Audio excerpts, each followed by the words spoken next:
Okay, we are live on YouTube. Right, great. Welcome back to the July 19th, 2022 public hearing and public meeting of the Landmarks Preservation Commission.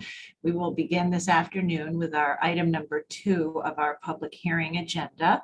This meeting is being held via Zoom and live streamed on our YouTube channel. And if you would like to testify in any of the hearing items this afternoon, please join the meeting at the estimated time shown on our website.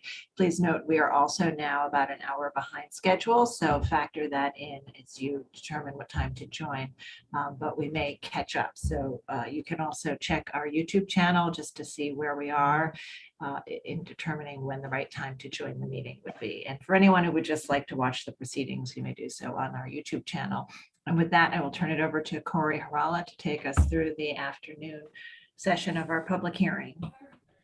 Thanks, Sarah. We'll start back up with public hearing item number 2, LPC 21-04082, application for a certificate of a certificate of appropriateness in the Borough of Manhattan, block 144, lot 26, 140 West Broadway, aka 140 to 142 West Broadway and 82 Thomas Street in the Tribeca West Historic District. It's an Italianate neo-Greek style store and loft building designed by Carl Pfeiffer and built in 1866. The application is to remove and relocate vault lights, replace the sidewalk and loading dock. I'll note it was since determined that the work at the vault lights and also the granite sidewalk are eligible for staff level review. So this will focus on the concrete sidewalk and the loading dock. Okay, commissioners, the applicants have entered the hearing. Andrew, you now have control of the presentation. You just need to click on your screen and then you can advance the slides using your arrow keys or your mouse. Please state your name for the record, and then you may begin. Hi, my name is Andrew Thompson. I'm an architect with A Squared Architects, and I'm representing this building for the owner. As Corey just went through, what we're looking to do today is to review the loading dock on Thomas Street, as well as the sidewalk color that I've been working with staff level in trying to pick out the right direction to go with on this project. Okay. And now to move the slides forward, I'm hoping Brian's on this phone call too. Yes, he is, because he just moved the slides for me. So go ahead, Brian, if you want to go to slide 5, I'd appreciate that. Andrew, I believe that was you. With me. You can control, right, exactly. Okay, my apologies. I'm never good with this technical stuff. So, okay, so what I'm showing here is up in the upper left-hand corner. This is the 1991 photograph of the loading dock, what it looked like at that current time period. And this is what I'm first going to be talking about on this presentation. So I just want you to see what it was like at one time. I'm going to move forward to the next slide. And on this slide here, you can see in the lower bottom line there says Thomas Street. In the lower right-hand corner, it says existing loading dock. This is 140 West Broadway. And so I'm just trying to give you the relevance of where this loading dock is. And it's right next to 84 Thomas, which I'm going to show you a slide soon of how we're trying to replicate what's at 84 Thomas and continue the look all the way across. So build some consistency with the context. Okay, next slide, I'm going to go to slide 12.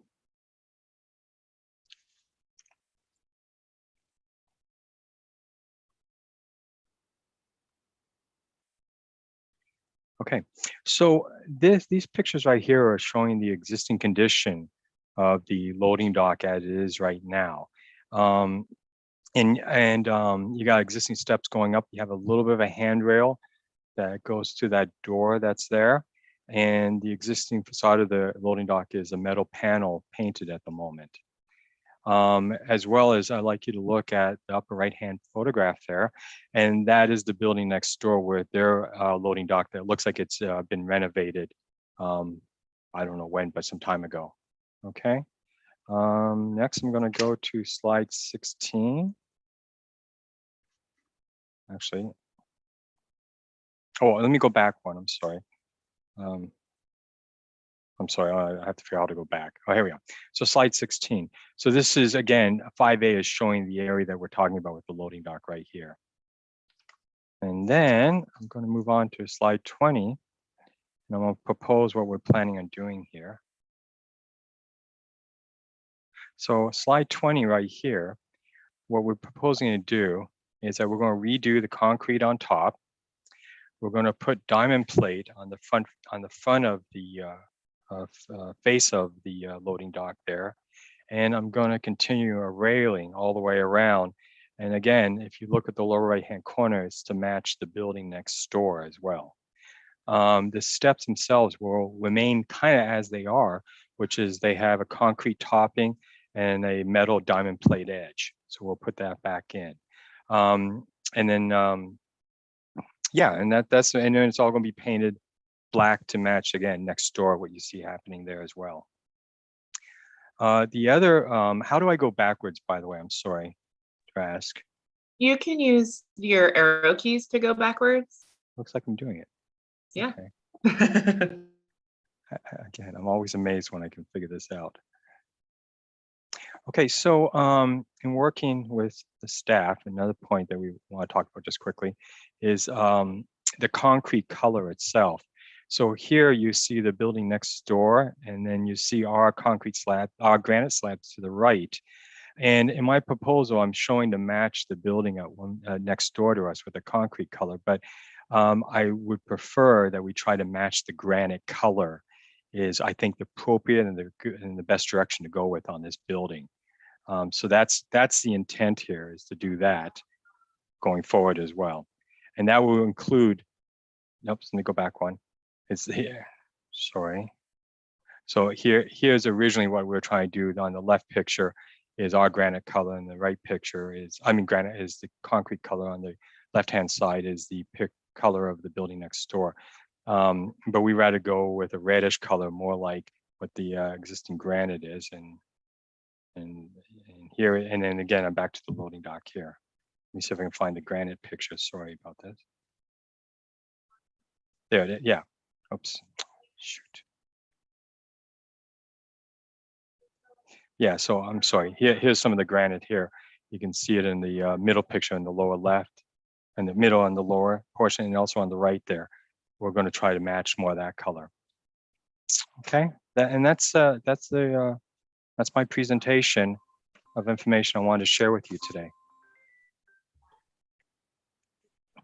Okay, thank you. So I guess I'm trying to, so the concrete that is adjacent to the granite, you want to match the granite? I think we understood the application was to match the bluestone tinted concrete. Right, and I think it's more appropriate to get a color that's closer to the granite color that's there existing relative to the bluestone, which I originally presented. As I said, I've been working with staff, and kind of the feeling it might be a good direction to go. And I agree with it 100%. Okay, all right. So it seems to me that the proposal now is to replace the granite with a new granite that will, a new concrete that will replace the concrete. New concrete that will be tinted to match the adjacent granite, working in consultation with the staff. So that would be eligible for a staff level review. So the only item, commissioners, before us is for the new loading dock. All right, commissioners, do we have any questions on the loading dock? All right, let's see if we have public testimony. If you're in the meeting and would like to speak on this item, please raise your virtual hand so we can identify you. And I will turn it over to Sonia Gewer to take us through the testimony. All right, so we do have some signups in advance. We'll start with Helen Freeman from the Historic Districts Council. Helen, I'll be promoting you to panelist now. And if you could please unmute your line and state your name for the record, you'll have 3 minutes to speak.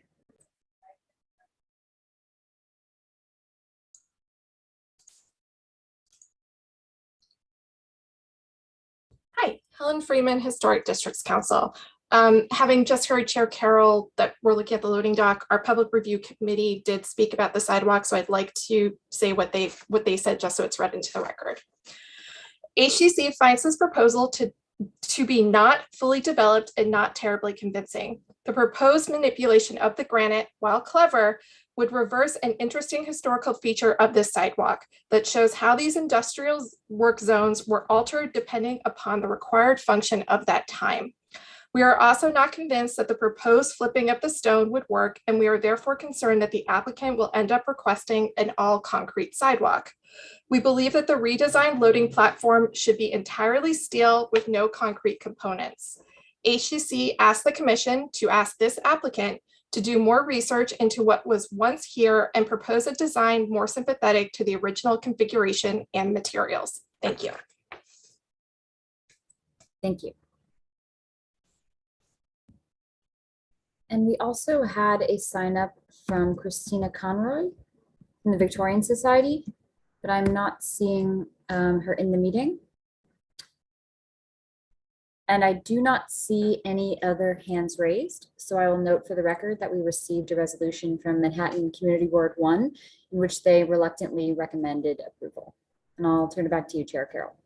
Okay, thank you. And so I think this application started out and was originally calendared with more components to it, and throughout the month has evolved, I think, working with the staff to revise many of these components so that they now meet the rules for a staff level approval. So I think that may explain the community board's language in their resolution, as well as certainly addresses the testimony that was prepared today, as we just learned that the application, even this last part of the application, has been revised as of today. So we'll focus on the loading dock, and the testimony we heard was about the materials of the loading dock. And do you want to address that, Andrew? Yeah, so the materials currently right now, it's flat plate steel. I'm recommending that we do diamond plate to match the building next door, which you see in a lot of the buildings around the local area. And also, I'm also asking if we can also put a continuous railing in for safety, but also to do, again, it was going to match the building next door as well. And that'll be welded pipe rail to match, and they'll be all painted black at the same time. And then we'll redo the concrete topper as well. Okay, and did you look at doing all steel as was suggested in the testimony? No, I did not. It can easily be done though. It's again, I'm taking it from the point of view of just what we have next door to kind of continue that look. Okay. And when I walk around the neighborhoods, I see the same thing over and over again. But if it's flat plate steel, that's not the end of the world. I think that's fine. Okay, and the adjacent one is concrete with the steel cladding. Okay, Commissioner Holford Smith. This is a question for the staff or for you. What about this application for the loading dock makes it not a staff level approval? Like what's different about it? Yeah, it's really the concrete as the flooring surface for the steps and the platform itself. We would have been able to review and approve a replacement entirely with steel framing and diamond plate at staff level to replace the pre-designation condition, but sort of the proposal to continue to use the concrete material, which was not a historic, at least going far enough back, material used for these. That's what triggered it. Got it. So the adjacent property looks like it's an all diamond plate steel construction, including the walking surface. Just looking at that. Okay, thanks. Okay, thank you. Any other final questions? All right, I'm sending you all requests to unmute so that we can close the hearing and begin our discussion. All right, and Commissioner Gustafson, would you make a motion to close the hearing? So moved. And Commissioner Devonshire, would you second that motion? Second. All in favor, say aye. Aye. Aye. Any opposed? Okay, the hearing is closed and we'll begin our discussion on this one. And so, as Corey said, the one remaining component that we're looking at today, the loading dock, would be eligible for staff level review if it were being replaced entirely in steel. We're looking at it because of the materials, which we've heard testimony about. So, and I think Commissioner Holford Smith clarified the materials on the adjacent loading dock for us as well. So we'll begin our discussion. Commissioner Chapin, would you like to start this one? Yeah, I think this is appropriate and similar to other, applications of this type that we've seen. And since the concrete is going to be, similar in color to the granite, I think that'll work fine. So I can approve it as presented. Okay, thank you. And Commissioner Goldblum? I think that the top should be diamond plate. I think when we've seen these in other examples, that they've generally been diamond plate on the horizontal surfaces as well. And so I think that should be the way this is as well. Okay, thanks. Commissioner Devonshire? I think I can approve this as is. I know that diamond plate has been approved on others, but the issue of the diamond plate rusting is something that's always concerned me. If you put it down on a solid surface, there are going to be undulations in the substrate, and they will be cavities where water can collect, and it'll rust out. But Okay. I'm not gonna vote in that direction this time. I'm gonna say concrete is fine. Okay, thanks. Commissioner Chen? Yeah, it is appropriate. Okay. Commissioner Bland? I think either could be appropriate, but I can certainly support this as well. Okay, thanks. Commissioner Lutfi? Can you see me, by the way? Yes. Because I lost my- Yes, I can see you. I'll just pretend I can. Really small. I'm looking at something very different. So it's funny because I was thinking I could approve it as is, but then I started thinking about the fact that right next door is the diamond plate, and just sort of visually and in terms of consistency, I think it would read very nicely. So that would be my preference, would be the steel diamond plate. But if the commissioners move in the other direction, I am happy to support the concrete as well. Okay, thank you. Commissioner Jefferson? If the intent is replication, then the diamond plate makes sense. But I can support this, the concrete. Okay. Commissioner Gustafson? Yeah, I'm fine with it as is. Commissioner Shamir Baron? Yes, I think diamond plate would be more appropriate, but concrete is appropriate as well. Commissioner Holford Smith? I think it should be a diamond plate. Okay, and I think that's it. We're all the way around. Okay, so 1, 2, 3, 4, 5, 6. Okay, I think we do have a majority in support of approving the application as is. So Commissioner Chapin, would you go ahead and make that motion? And we don't need to address the concrete because that's going to be handled at staff level. So just the loading dock. Thank you. In the matter of a certificate of appropriateness, Borough of Manhattan, LPC 21-04082, 140 West Broadway, AKA 140-142 West Broadway and 82 Thomas Street, Tribeca West Historic District, an Italianate neo-Greek style store and loft building designed by Carl Pfeiffer and built in 1866. Application is to remove and relocate vault lights and replace the sidewalk and loading dock. I note that the building style, scale, materials, and details are among the features that contribute to the special architectural and historic character of the Tribeca West Historic District. I recommend approval, finding that the new concrete loading dock with steel side cladding and edging will match the existing loading dock in terms of materials and details, and with the addition of metal railings along its length will be in keeping with the configuration and materials of other modified loading docks found at buildings of this type within this historic district, and that the proposed work will not detract from the special historic and architectural character of the building, the streetscape, or the Tribeca West Historic District. Thank you. And Commissioner Devonshire, would you second that motion? Second. Thank you. Mark, will you call the vote? Chair Carroll, Aye. Commissioner Bland, Aye. Commissioner Shamir Baron, Aye. Commissioner Chapin, Aye. Commissioner Chen, Aye.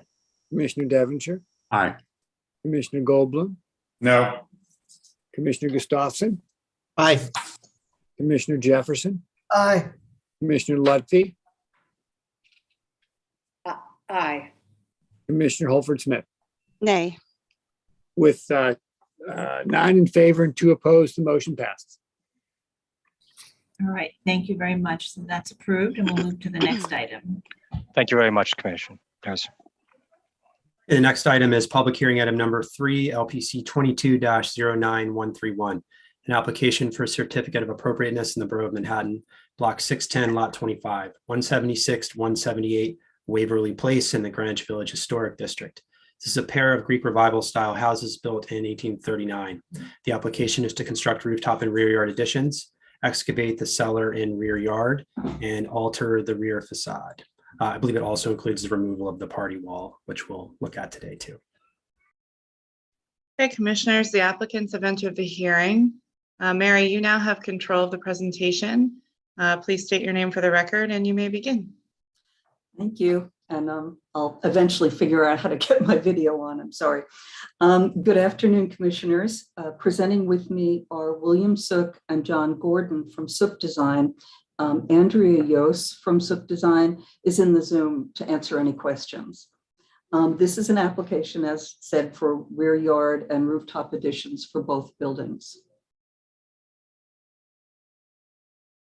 Okay, I'm going to 3. This is not a typical village block. It's truncated due to the creation of 7th Avenue South in 1917. It contains a mix of row houses, large apartment buildings, and commercial buildings, like a big garage. Most of the buildings cover the whole lot, or most of the lot, and there are rear additions on all of the row houses. 176 and 178 Waverly are part of a row of 4 Greek Revival style row houses that were built in 1839. The other 2 in the row are to the right, 180 and 182. 176 and 178 are joined internally and have been for many years. You can see that they share one cornice, where the other 2 do not. They have individual cornices. Here are the buildings today, 3 stories high over a basement. 176, that's the one on the left, retains its Greek Revival entrance and iron stoop newels, but not rails. The basement window openings in the sash were altered. The window lintels were probably shaved, and the areaway railing replaced and the window sash replaced. On 178 next door, the stoop was removed and the building entrance was moved to the basement. The window lintels were also likely shaved, most of the sash replaced and the areaway railing replaced. Both buildings have been painted. The cornice running across both buildings is probably 20th century, and it was probably sometime before World War II that the buildings were joined, but we don't have enough good information to tell you exactly. Bill.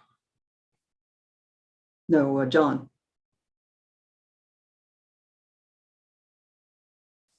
Or John Gordon. Yes. Hi, John Gordon from Sook Design Group. We're the architects for the project. I want to walk you through the front elevations of the building. We have the existing and proposed elevation. The proposal is to restore the front facade.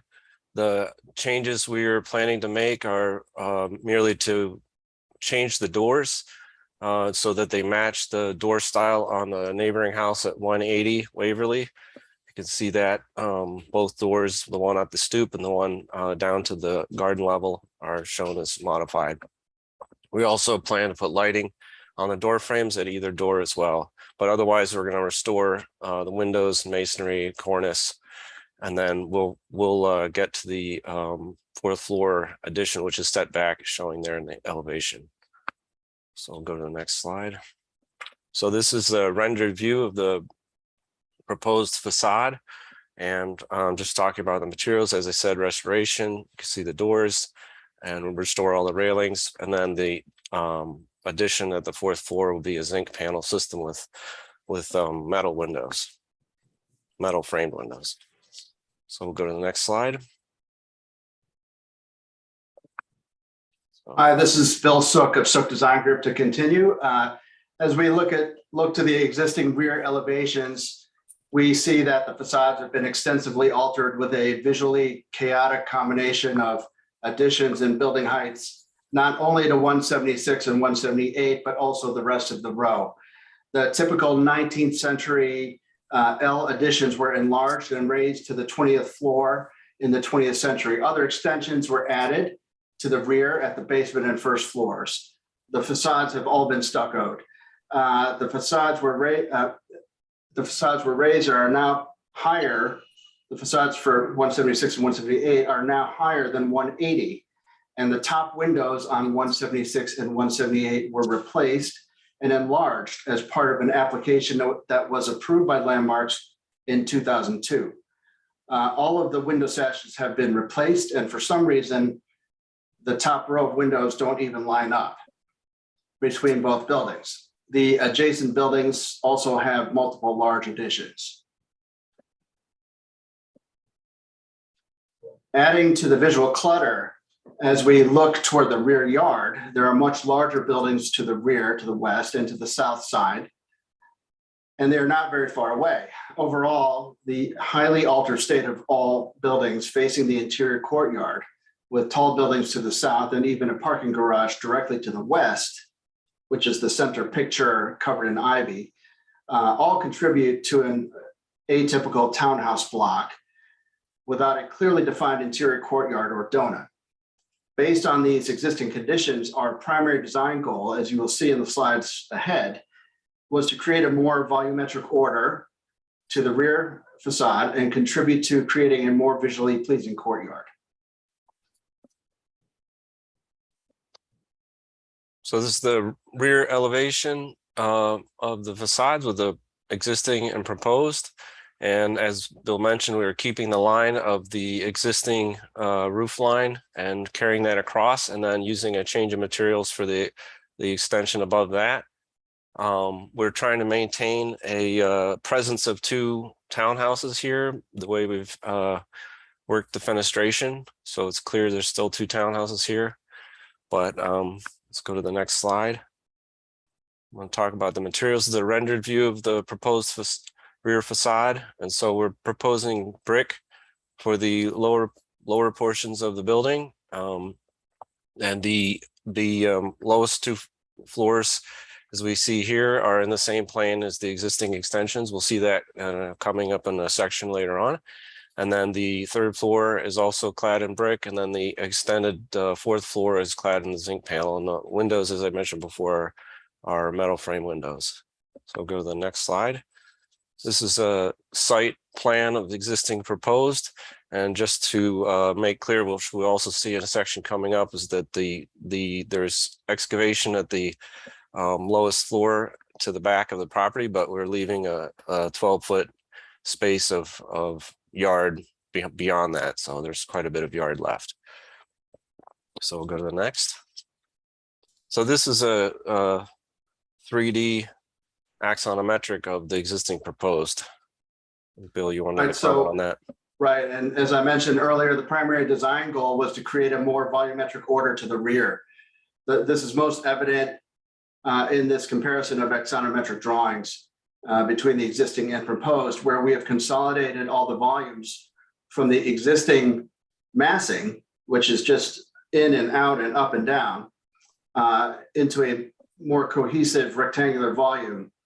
It's also interesting to note that in the process of consolidating the volumes, we're actually not adding more square feet or FAR above grade.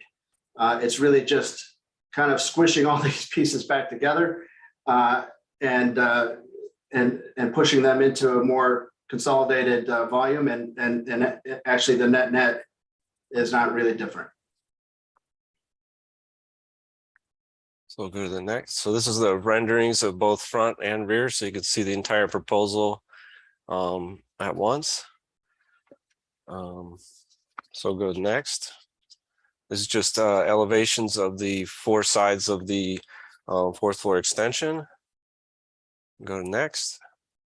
So then we'll get into the visibility study. This is the existing section of the house as you stand across the street. And we'll go to the next slide. So this one is then the proposed section. We dashed in, I think you could see where the existing profiles are versus what we're proposing here. You see the extension of the 4th floor. It's out of the sight line. We'll get into that in the next few slides.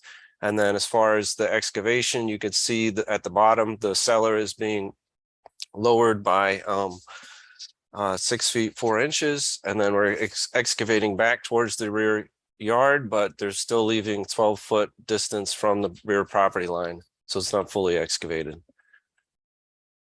So then we're getting into the mock-up that was built on top of the roof. So you can see the photos of the mock-up right there on the roof, and many different existing structures on the roof and neighboring roofs as well.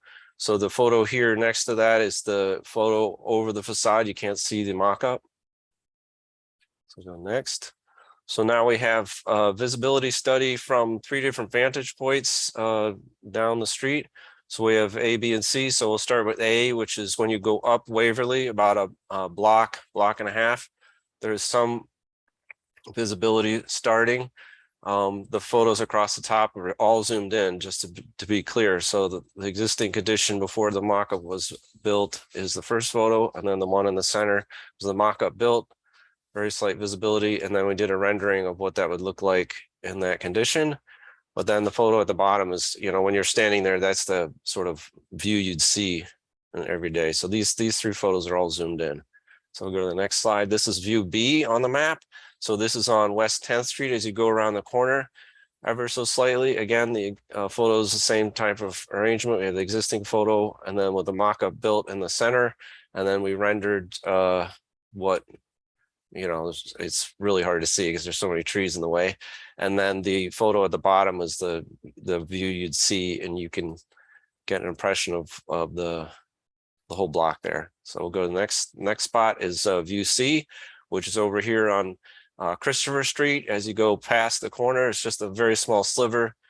Again, the zoomed in photos, existing photo zoomed in, and then the built mock-up. Again, both of these photos we rendered in, but it's, you know, there's so many leaves, it's really hard to see it. And then again, the last photo showing what you actually see. So then, yeah, the next slide, please, 22. So since there was trees in the way, we tried to do a sort of rendered, assuming there were no trees, of the 3 spots.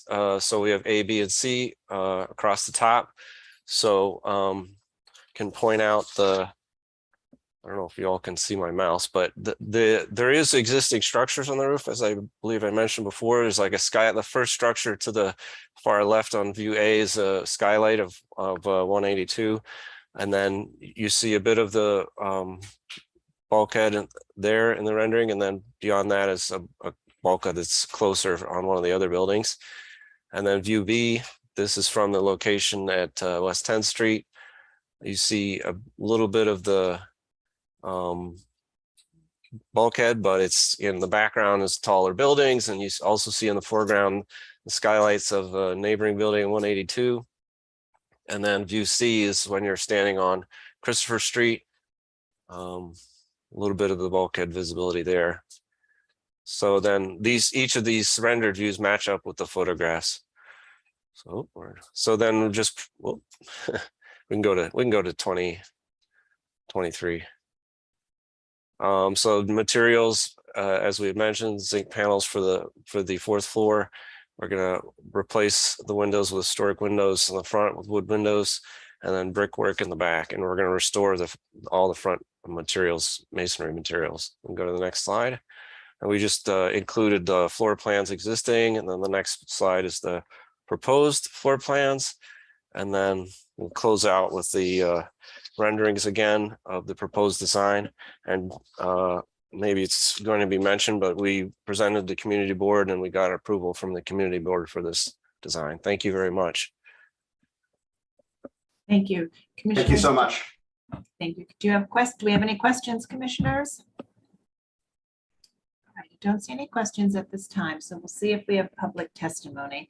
If you're in the meeting and would like to testify in this item, please raise your virtual hand so we can identify you. And I will turn it over to Sonia Gior to take us through the testimony. Thank you. So we do have some signups. We'll start with Christina Conroy from the Victorian Society. Christina, I'll be promoting you to panelist now. And if you could please state your name for the record, you'll have 3 minutes to speak.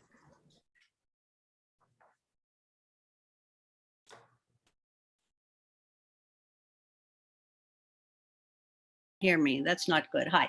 Okay, I'm Christina Conroy for the Victorian Society, New York. Now, after looking at the scope of this project, which includes the complete gutting of the interiors of both these houses, the demolition of the rear facades, which have all the idiosyncratic complexity typical of rear facades in the village, rear yard excavation to create a subcellar storage room with a generous row of skylights and full width and height rear yard additions, we ask how the preservation of original building features comes to be such a tiny part of a major project. The proposal for the rear facades is the most disturbing element. Apparently, the applicants find that the commissioner's guidelines for rear yard additions so restrictive that not one wall surface, window opening, or brick can be retained.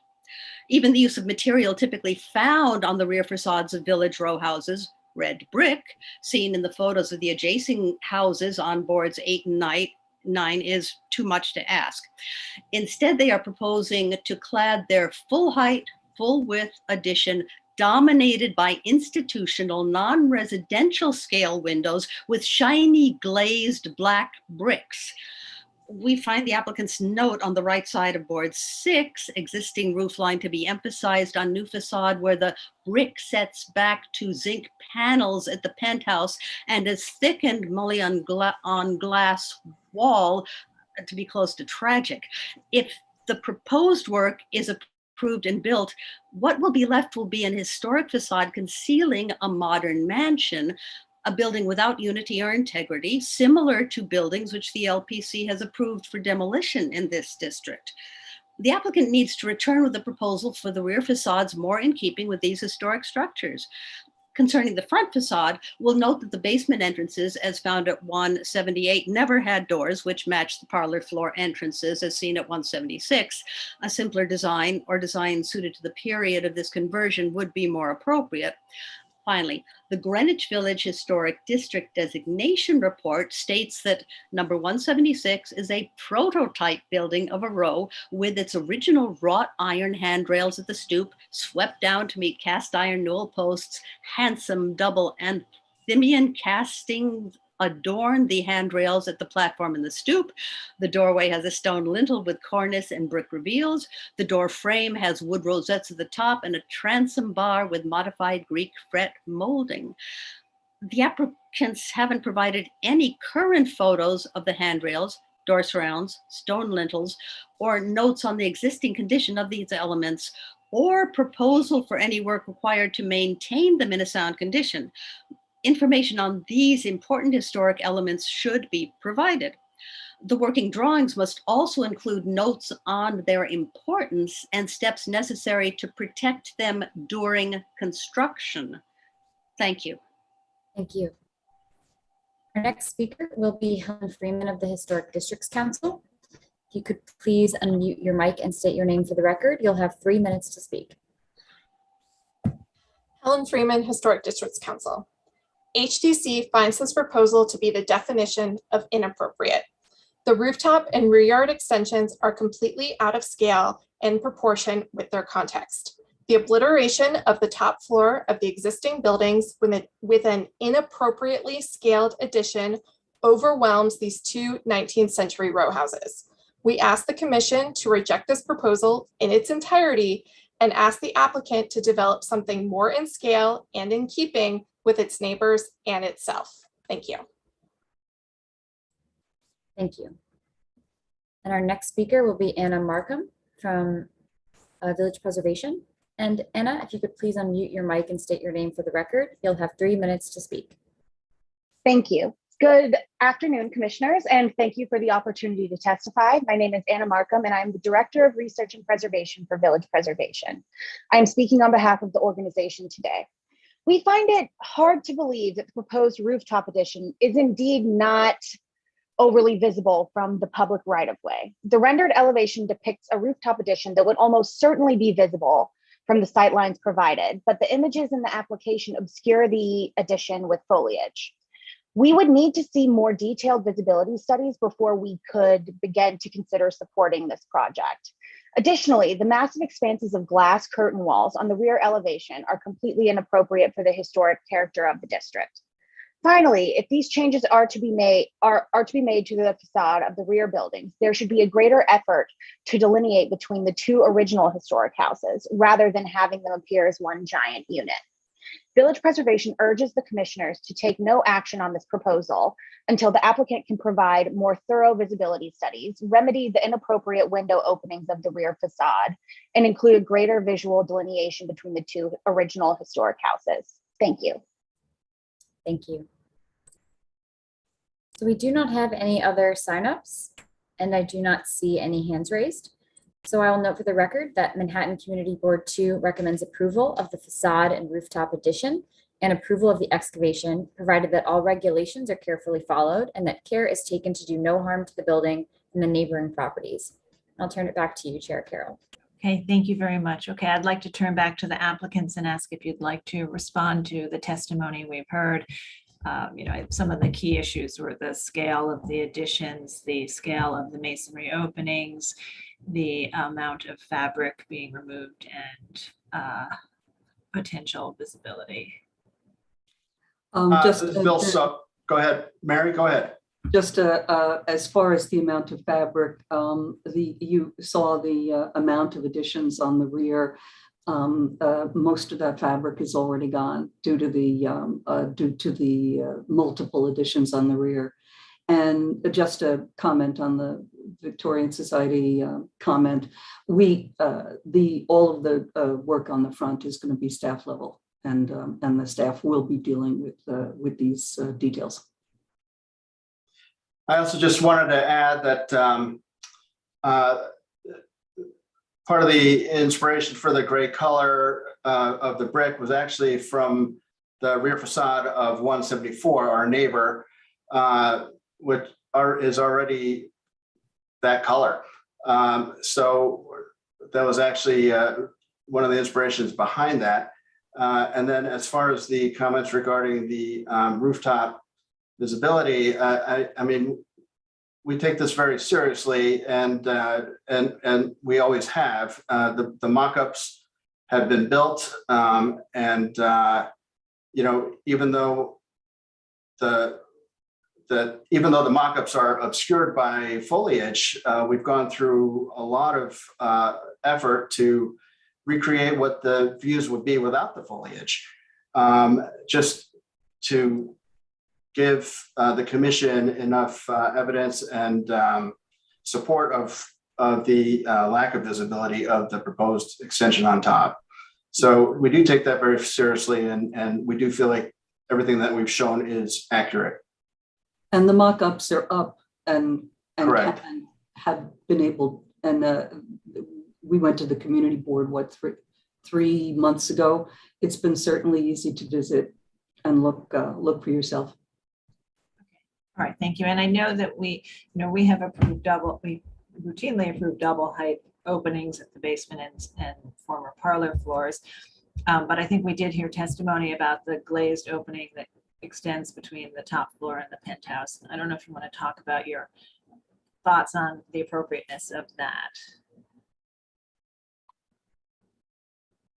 Well, I think if the original fabric was there originally, it would have been a different discussion. I just feel like there was a previous approval to increase the height of the parapet and therefore the wall. So the wall was already, the original fabric of that wall was already ripped out. The parapet was raised. The windows were replaced. And again, as I mentioned before, not even in line. I think so as I mentioned before, I mean, if the original fabric was there, then the design approach would have probably been much different, because we've certainly experienced and gone through this type of design work before with townhouses, and we've always respected that top row of the windows. So as far as, quite simply, the double height window there is a design element, which is in tune with this space inside the house. I think the fact that we are still, though, respecting the previous fact that there were two houses, that it's kind of like, so we're treating one side as slightly different than the other. So in that regard, I think it might be a little bit different, but then in addition, the entire interior courtyard of that block is extremely different. There's nothing consistent inside that entire courtyard at all. So we also thought there might be some flexibility to be able to do something like this on the design. Okay, all right. And we did hear testimony about having a differentiation between the two buildings to express their individuality. And I think you just said that you felt the fenestration pattern did that. Yes. Okay. Commissioners, do we have any other questions? Any final questions for the applicant? Team? Okay, I'm going to send you all requests to unmute so that we can begin our discussion.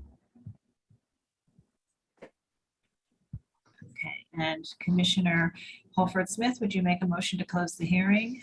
So moved. And Commissioner Chapin, would you second that motion?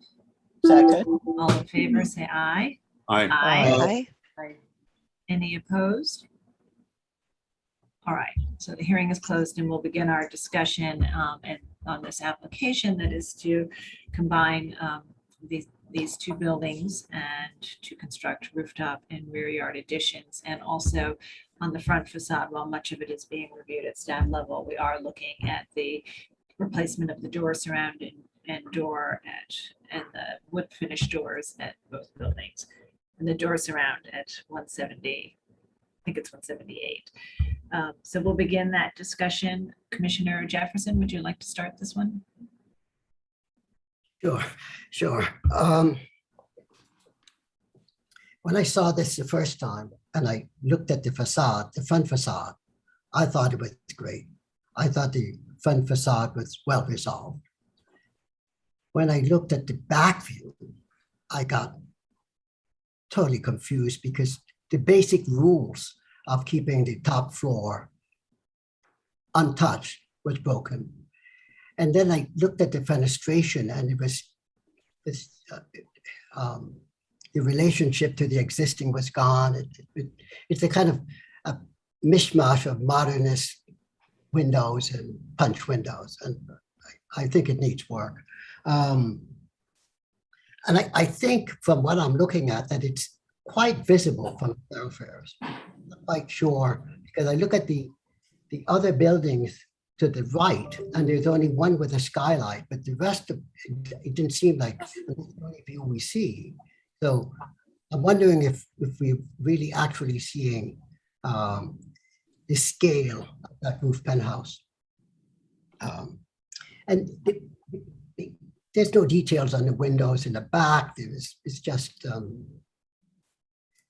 just bare window. So I wrote here last night, the windows should be appropriate to context a little bit more. I worry about the gray color. I didn't quite understand gray. Where did that come from? Was the applicant said it came from the building next door, but it doesn't show that. So I don't know. And I think it's important to retain the massing of the building, at least portion of that. And when we do these kind of renovations, and if that's vanished, if the penthouse comes directly to the edge, we start to lose something completely in these kind of renovations. That's my comments. Okay, great, thank you. Commissioner Gustafson? Yeah, I think Commissioner Jefferson covered a lot of it. There's some there are some, positives here, and I think Commissioner Jefferson was right. When you look at the front of the building, it's fine. The door surround and all that. I think they did a good job with it.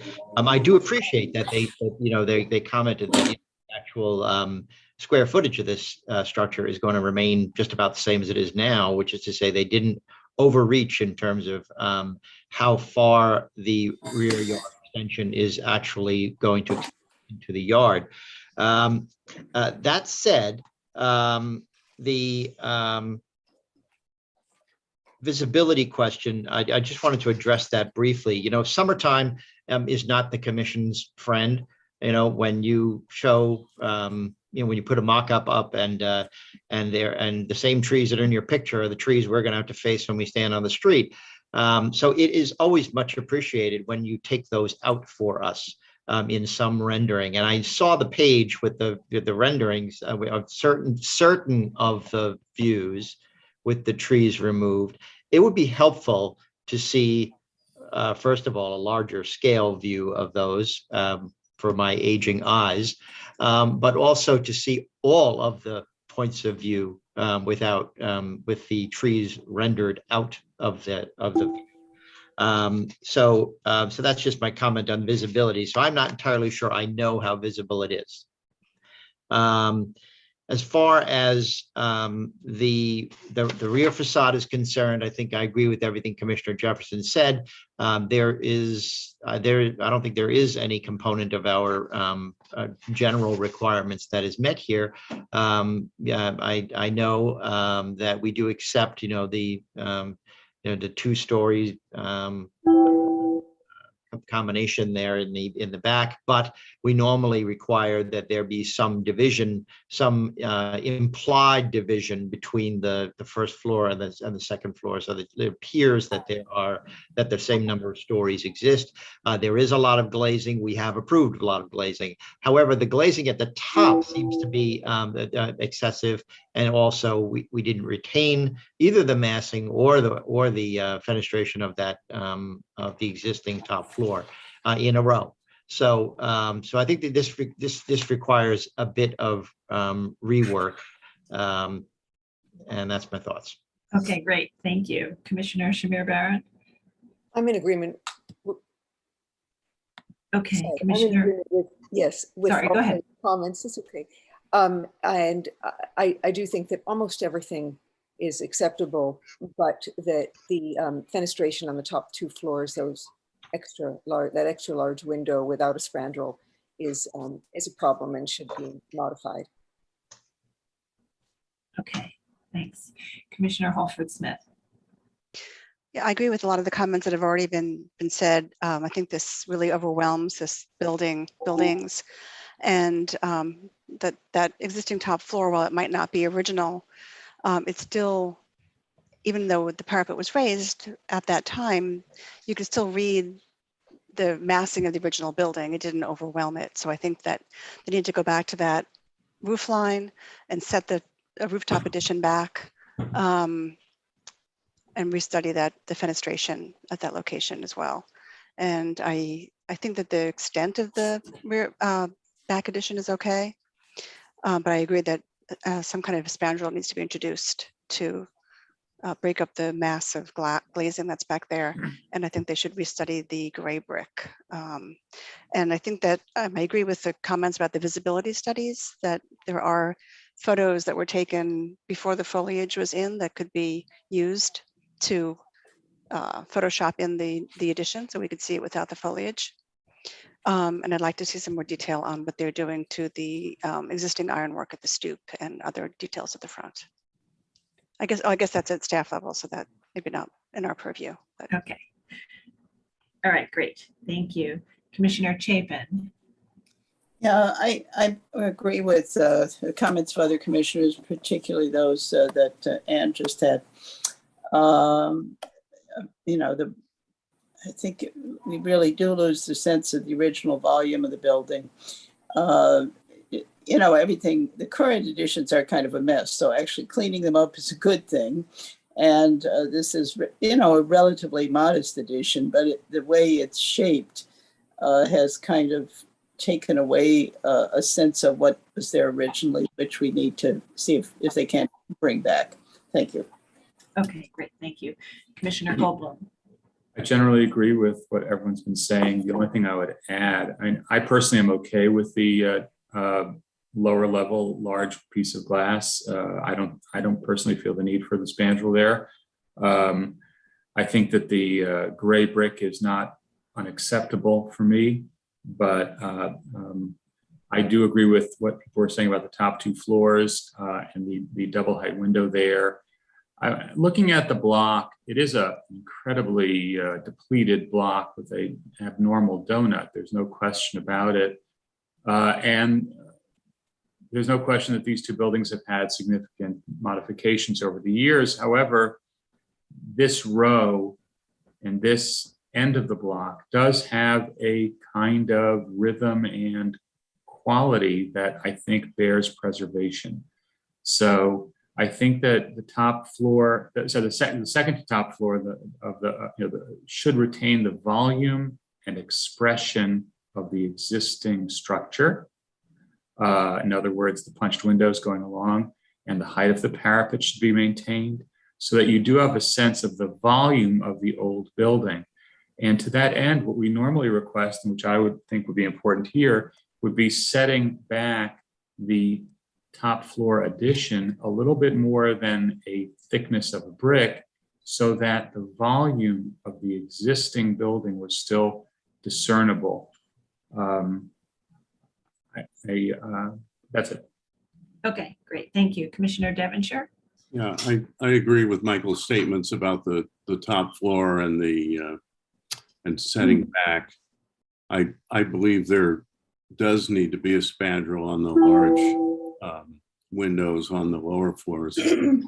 And frankly, from a personal perspective, for me, the additions may have been a hodgepodge, but they are part of the morphology and development of these 2 buildings. And to sort of, I don't know, they were pretty much denigrated in the presentation, and I frankly don't see how this is an improvement on them. Okay, thank you. Commissioner Chen. Yeah, much has been said, and I think there's a consensus about the top 2 floors need reworking. And the 2 Michaels made the good comments about, I think I hear the applicant's statement about trying to differentiate the 2 buildings, but I think and the rest of the commissioners seem to think that it needs reworking. So I think that we should give it a try. Okay. Commissioner Bland. I just want to note with some amusement or confusion maybe that the community board voted it out. Community board 2, pretty tough usually, voted it out as acceptable. And at least 2 of the advocates have said basically throw the whole scheme out and rework it all. So we have a great disparity here, but not so much around the table. I think, and I'm not in disagreement with much of what's been said. I think the bottom 2 floors are fine, or I guess that's maybe 3 floors really. I don't see the need for a spandrel down there either. I mean, there's open space behind it, so why not enjoy that? But I do think the top 2 floors, as it's shown here, expressed here, needs a reworking. I think much has been said. I'm not necessarily against the big window, but I think it's somehow a little inartful and maybe somehow a setback or something else needs to be done there. But I don't think we need to design it. But it's clumsy right now. It needs to be reworked. And I'm not a great fan or a foe of the gray brick. I think a red brick might help make this building seem a little more in tune with the block, but it's also not visible from any place outside the block. Okay, Commissioner Lutfi.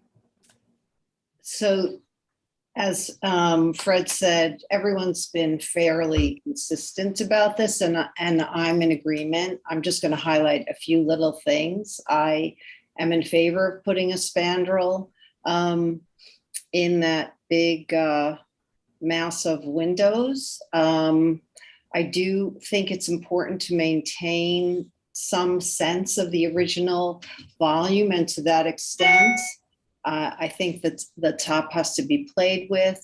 Maybe it has to be set back. Maybe it has to be lowered a little bit. I also have an issue with the color of the brick, but I really have an issue with the glazed brick. And I feel like that's just a bit too much. And I'm in agreement with, pretty much everything else. Okay.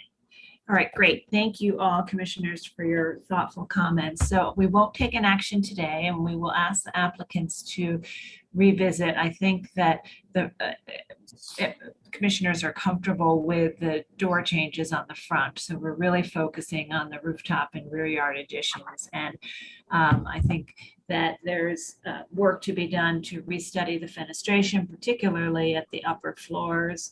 And although many have expressed a desire for a spandrel at the lower floors, and setback of the penthouse, perhaps in conjunction with lowering it, that could be looked at to help the top floor remain legible and the building's original volume remain legible. And I think more clarification on the visibility from the street. So we'll take no action, and we'll have you back. And also the color of the and the glazing of the brick should be restudied. And I think when you represent it, I think if you can show the context, many of these renderings don't show the adjacent buildings. I think that would be helpful as you represent your materials and details to show it in photographs, if that's possible, or in the context of the other rear facades surrounding it. So we'll take no action, and we'll have you back as soon as you're ready with a revised proposal. Thank you. And we'll move to the next item. Thank you. We'll now go to public hearing item number 4, LPC 22-08210. An application for a certificate of appropriateness in the Borough of Manhattan, block 575, lot 37, 34 West 12th Street in the Greenwich Village Historic District. This is a late Italianate style row house built in 1860 and altered by the 1940s. The application is to construct a stoop and ironwork and alter the rear facade. Hey, commissioners, the applicants have entered the hearing. Stephen, you now have control of the presentation. You just need to click on your screen. And then you can advance the slides using your arrow keys. Perfect. Please state your name for the record. I'm Stephen Conti. I am the architect for this project. Thank you to everyone for giving us the time here. So we're working on this 34 West 12th Street project. The building has been kind of stripped of its detail over time in different periods. It was originally part of these 6 row homes that were all sister row homes that were all matching. Our proposal is to essentially bring this back to its original design and to match the original row homes that are next to it still. And in terms of the front facade, we are proposing all of the work on the doors, the window trims, ornamentation, the stoop has all been approved at staff level. What we're discussing on the front is the railing. None of the neighboring and sister row homes match the original historic railing. They all kind of have a mix of different railings. We are proposing to essentially just match our immediate neighbor at 36. And it is a more straightforward, simple vertical bar, horizontal railing that can be seen on both our existing and proposed elevation here, as well as in more detail on this next page where we show the existing railing at our immediate neighbor at 36, and our proposed drawings just do a simple vertical steel bar to match. the stoop aligns with the neighbor and the other neighboring row homes. And the fence along the enclosure, there's a small front garden that encroaches over the property line for all of the row homes. And that fence is also going to be proposed in the same style as the neighbor. The rear facade, we have an existing addition that was built that was not part of the original historic row home. There's a few structures that you can see. Some of them, one of them is this little glass and steel enclosure. I believe you can see it a little bit better here on the top right of the screen. This was built, we don't know when, presumably sometime in the 60s, looking at old photos. And as well as this addition, you can see in the top middle photo that branches off from the building. It bisects one of the original windows here, cutting it in almost half, adding other punched windows and various openings. It is our intention to remove both of these additions that were added on over time.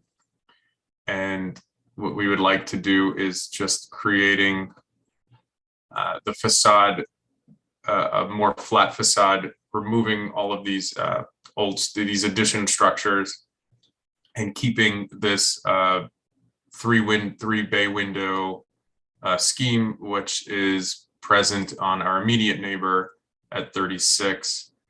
I'll go to a larger elevation that I'll show this here in the proposal. So having 3 windows in the more visible portions of the upper floors. On the parlor floor level, just the first floor, creating some larger windows for the living room, but still keeping those 3 bays with 2 breaks in between each window. And then at the garden level, something more typical that's done in townhome renovations in this area, where we have more of a glass wall that slides open to the garden level, which would not be as visible. We looked at some of the immediate neighbors. You can see on kind of these middle portions, some of them have 38 looks like steel and glass, much more larger steel and glass openings. It is a bit more of a mix back here. We are proposing to be a bit more contextual and keep the 3 bay window scheme that's original to our townhome and our neighbor, which we believe kept the same original contextual scheme. In terms of finishing in the brick, the original brick has several holes, chips, and cracks that need to be repaired. It's nothing that is immediately damaging, but our proposal is to just repair where needed, where we are opening up more windows on the lower floors. There'll be some removal, obviously, and then we would like to just refinish a stucco of a matching color, just to keep it as least intrusive as possible.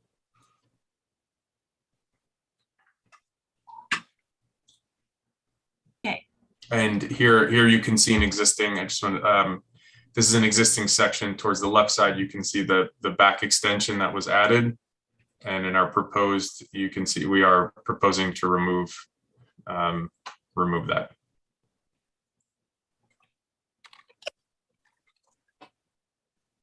Thank you. Thanks. All right, commissioners, do we have any questions for the applicant? Yes, Commissioner Chapin, please go ahead.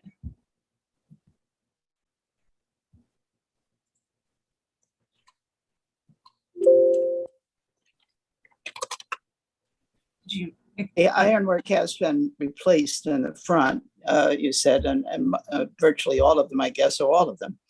And I wondered, do we know what the historic ironwork looked like?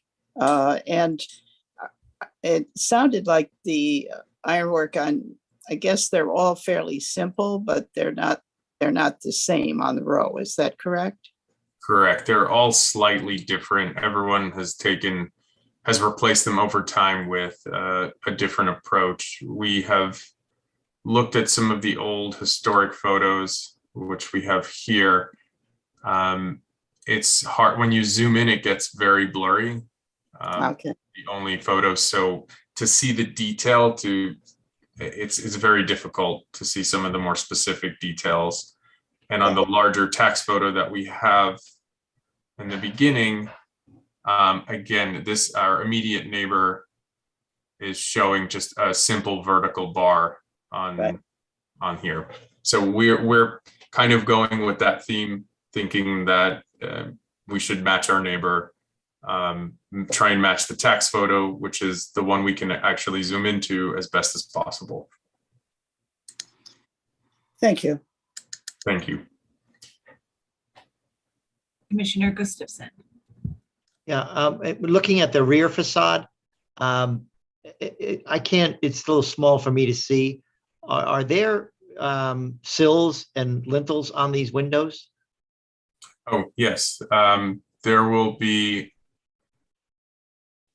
so the lintels are, again, if we go to the existing, we are slightly, right now there are stone lintels and sills on the top. We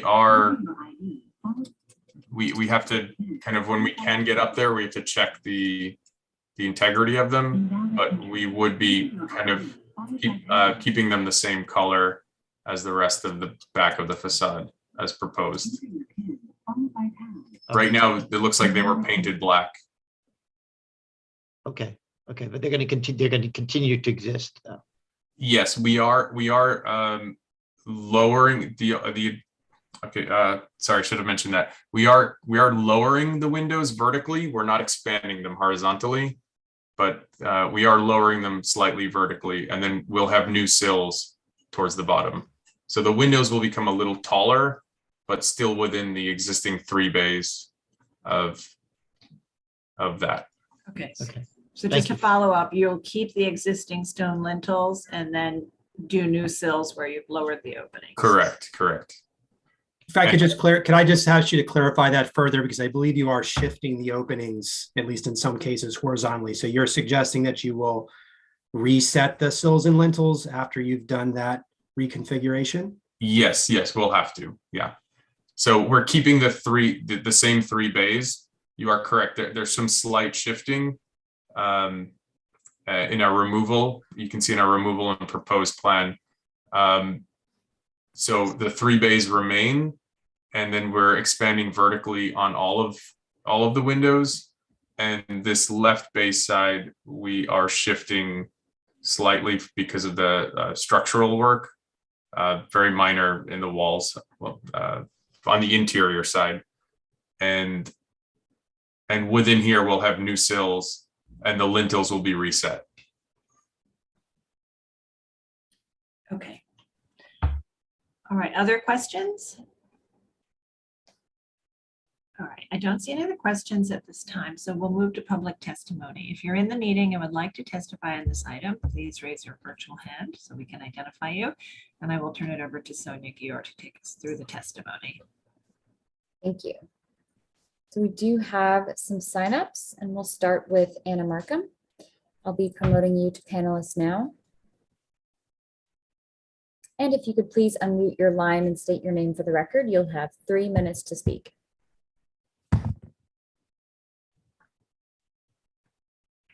Hello, everyone. Good afternoon, commissioners, and thank you again for the opportunity to testify. My name is Anna Markham, and I am the Director of Research and Preservation for Village Preservation.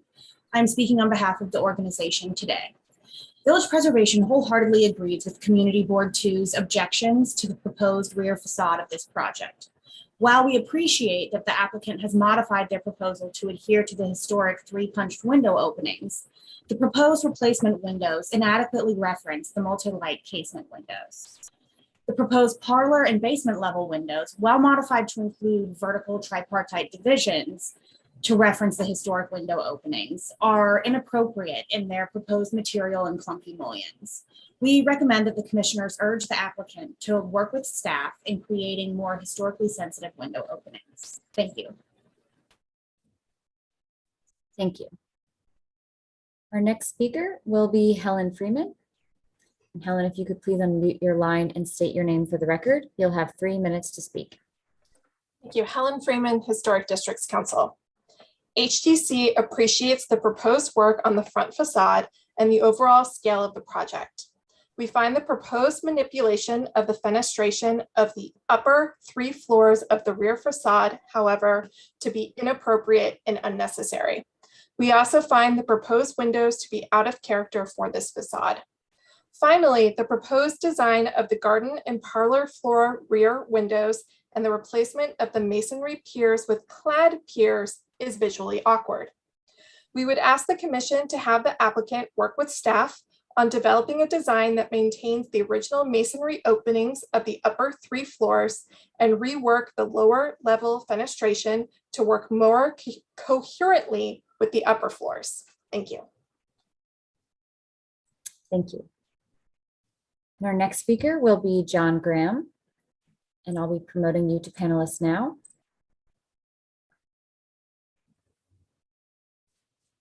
If you could please unmute your line and state your name for the record, you'll have 3 minutes to speak.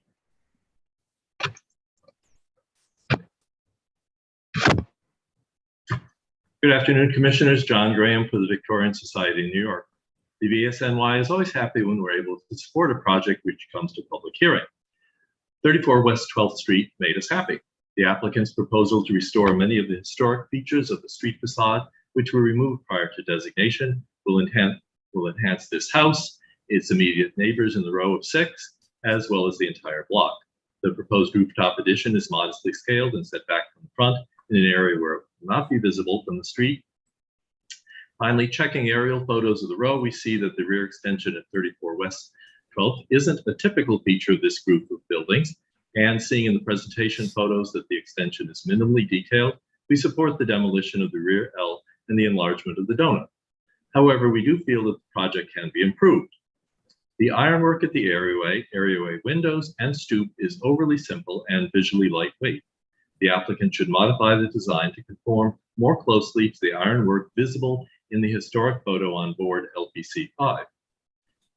In the 1850s and 60s, Italianate row houses with double-hung windows often featured heavy vertical muttons, 1.5 to 2 inches wide, with a groove running down the center designed to give the appearance of the more fashionable casement-style windows. The windows on the front facade of 34 West 12th should be provided with this type of heavy central muntin. Finally, the applicant hasn't provided any photos of the 2 roof structures they're proposing to remove, which are shown in elevation on board LPC 09 and in profile on board LPC 10, with the note loft beyond. Studio windows are a significant feature in row houses in Greenwich Village. The applicant should provide photos of these structures so it can be determined if they are actually studio windows. Thank you very much, Commissioners. Thank you. So we do not have any other signups, and I'm not seeing any other hands raised. So I will note for the record that Manhattan Community Board 2 submitted a resolution with several recommendations, recommending approval of the stoop and stairs, and in approval, noting that it is in accord with the staff determinations for the front facade, recommending approval of the rooftop addition, which they've said is carefully placed to have no visibility from a public thoroughfare, and recommendation of approval of the demolition of the rear yard additions and the large window at the ground floor, and then recommending denial of the window at the parlor level, and recommending instead that the expanse have some vertical expression of a tripartite configuration, and recommending denial of the windows of the 3 upper stories, recommending that they respect the 3 punched openings in the existing intact rear wall, and lastly, recommending that the windows have a reference to the historic design of double hung windows on the parlor and upper floors. And I'll turn it back to you, Chair Carroll. Okay, great. Thank you very much. So I'd like to turn back to the applicant and ask if you'd like to respond to the comments. I think you may have already made some changes in response to the community board's testimony, but if you could address that as well as other comments that we've heard, that would be helpful. Sure, no problem. So with regard to the front facade and the existing skylights, all of that was, is at staff level, and they are skylights. Just for the record, they're not studio windows, but all of that is at the staff level. Regarding the rear facade, in terms of contextual and some of the other comments, I don't know if I can zoom in here, but if you can see here, this kind of black glass and steel, project on the rear facade that was approved, as well as another one that's completely glass next to it, from going from 38 to 40 West 12th Street. I believe ours is quite a bit more sensitive than these previously approved extensions. And, with regards to our 3 punched opening window, those were some of the changes that we did update for the community board's recommendation.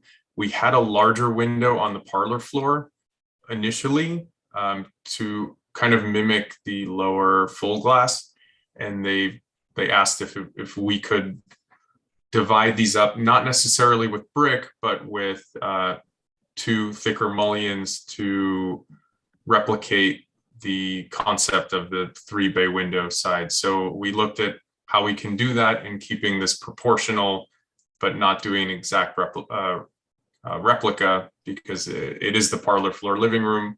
We would like to get a little bit more glass in view to the garden from this floor.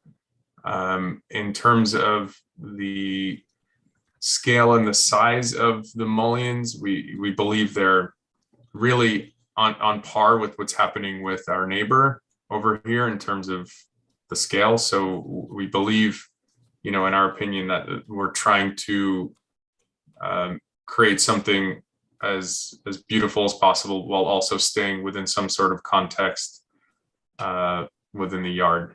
And I believe there were, I believe that was it, yeah. And I'm not sure if you said this before, is this visible from a public thoroughfare? Is that? No, it's not. Okay. Yeah. Okay, and commissioners, any final questions? All right, I'm going to start to send you requests so we can close the hearing and begin our discussion. All right, and Commissioner Chapin, would you make a motion to close the hearing? So moved. Commissioner Jefferson, would you second that motion? Oh, second. All in favor, say aye. Aye. Aye. Any opposed? All right, so the hearing is closed and we'll begin our discussion. And at the front facade, we have a proposal to reconstruct a stoop with simple ironwork seen or modeled on adjacent stoops, but not necessarily matching the historic photograph.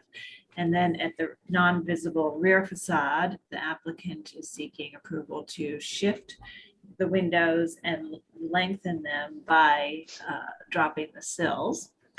And I would note that the configuration of windows note that the staff under the rules can approve a variety of window configurations on non-visible rear facades, including single pane windows.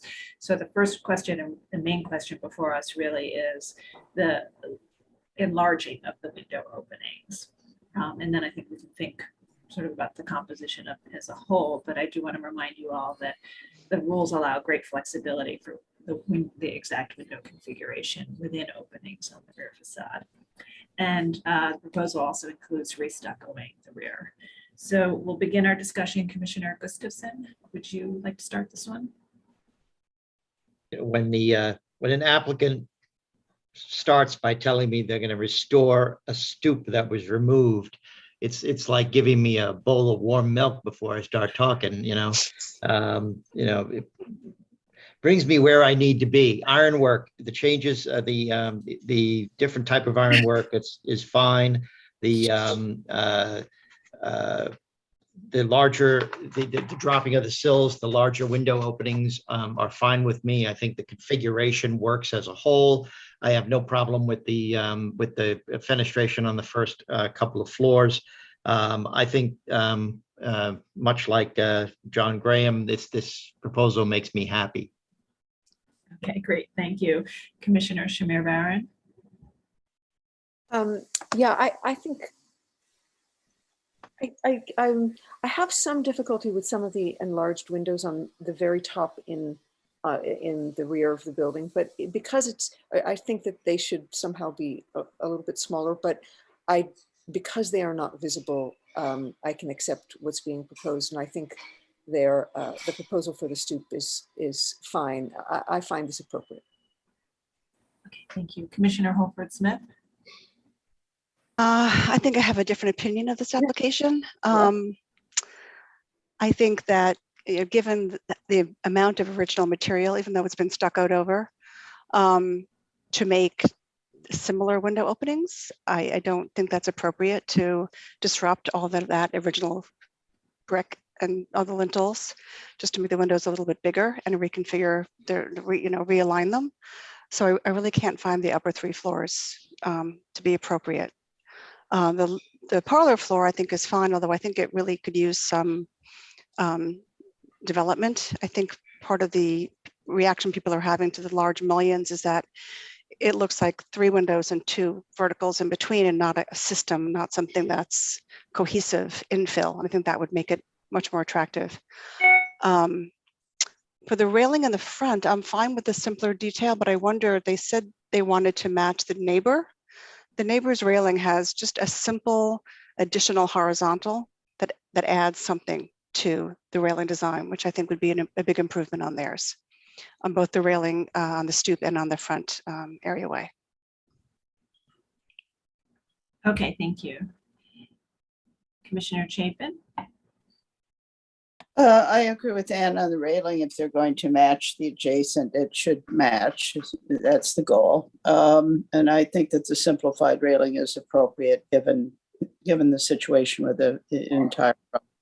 And that it's great that they're doing the restoration. On the back, I started thinking about, there was a lot of changes to those windows without doing what we normally see, just a large window divided. And before the applicant mentioned it, I was looking at that, at the picture that is before us enlarged on my computer. And it's obvious that, they have taken a fairly conservative approach from the point of view of solid to void replacement. And as they stated, they're trying to come somewhere, they're trying to echo a little bit the existing pattern without really replicating it. So given what we normally approve in terms of the amount of windows on the back of facades, I think that this is really appropriate. Perhaps it could be improved somewhat in design, but I think it's close enough that I can just approve it as it's presented. Okay, thank you. And I would note also that the rules would allow some enlarging of all the window openings except at the top floor in some form. So, yeah. Okay, Commissioner Goldblum. I think that I share everyone's feelings about the front, that it's basically fine, but that they should work with the staff to adjust the front railing so that it at least matches the neighbor. I think that the rear facade is relatively modest and generally acceptable, except for the top floor windows, which should echo the sizes of the should be the size. The three top windows should be retained, and the bottom, the 2 sets that are below it, it can be enlarged in my view, but they shouldn't be realigned as the left side window is. I think, the reason for the retention of the top floor window openings is really about keeping some tangible record of what the building was. And I think that that's a very good value. And even though aesthetically, the three windows do recall the original configuration, I think in this case, the value here is not that they aesthetically recall it, but that they actually are the historic window openings. So I think that that should be retained.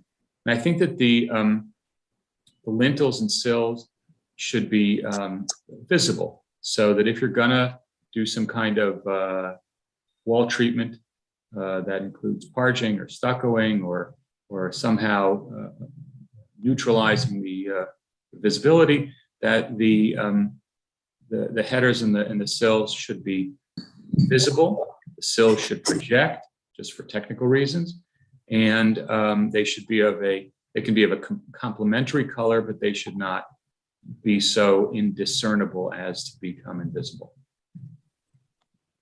Thank you.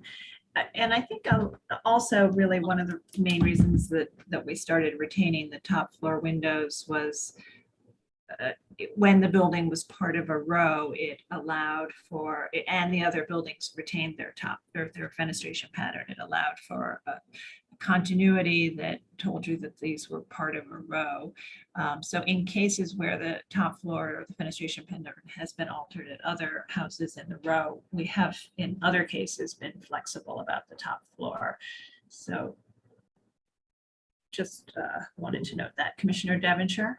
Yeah, well, in this case, I don't feel so flexible about it. I think the top floor windows should remain the same size. I agree completely with Michael about the realignment. I think it's unnecessary and it robs this building of its original signature. The front facade, kudos to everything they're doing there. And I'm okay with the large window at the parlor level and what they're treating it with there. Okay. Commissioner Chen? Yeah, there's a lot of thoughtful comments, so I won't belabor the point. I think that if it makes John Graham and John Gustafson happy, and I think the comment is right on about the front facade, and I think Anne and the suggestion about retaining the similar railing is correct. As far as the back, I'm a little bit ambivalent. I do know that we have this rule about, in the cases where neighbors have the top window. So I leave it to the majority to decide whether you want to retain the proportion, the windows on the top, the rear top, and let others decide. Okay, Commissioner Bland?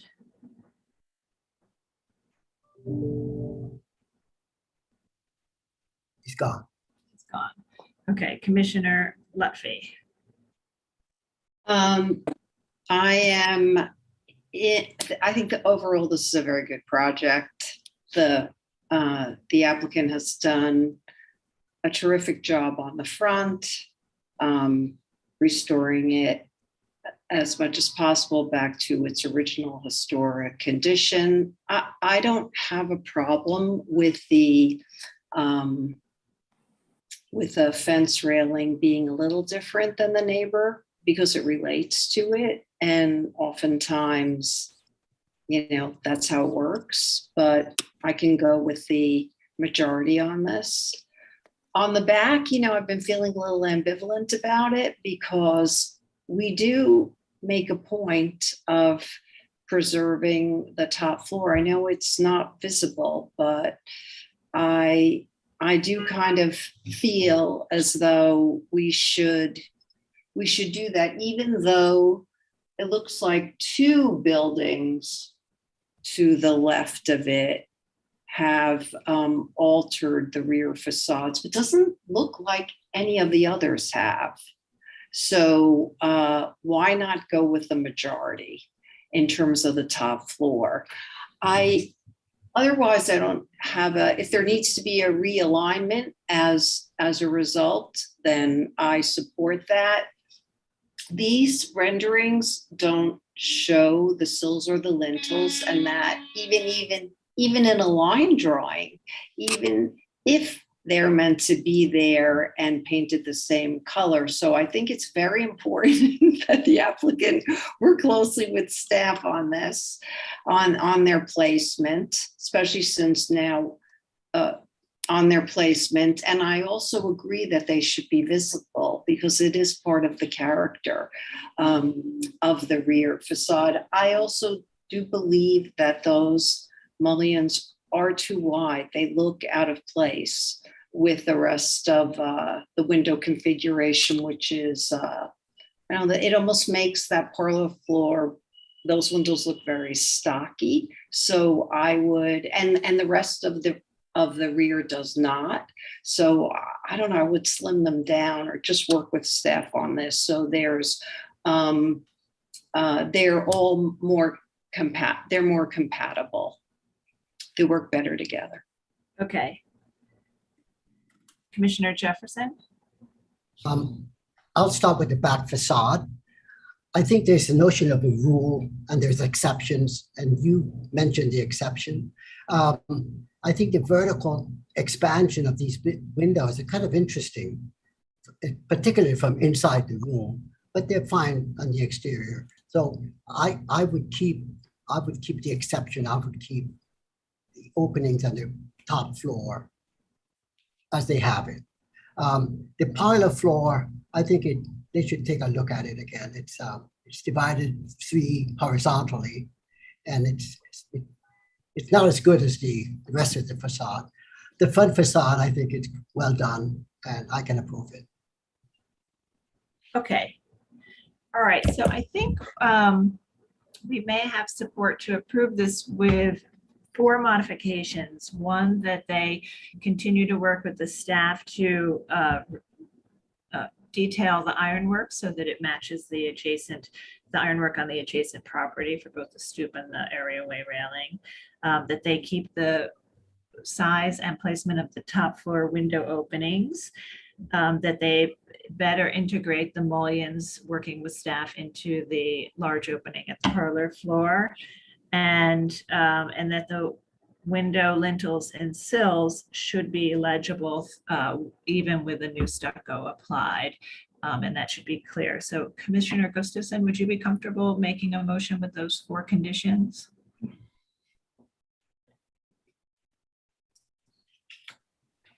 I'm busy scribbling notes here. Okay. You'll help me with 1 or 2 of them. Yes. In the matter of LPC 22-08210, 34 West 12th Street in the Greenwich Village Historic District, the application is to construct a stoop, install ironwork, and alter the rear facade. I know that the building style, scale, materials, and details are among the features that contribute to the special architectural and historic character of the Greenwich Village Historic District. I recommend approval with modifications, finding that the facade was altered prior to designation, including the removal of the stoop and historic ironwork. Therefore, the installation of a new stoop and ironwork will help bring the building closer to its historic appearance and return continuity to the row.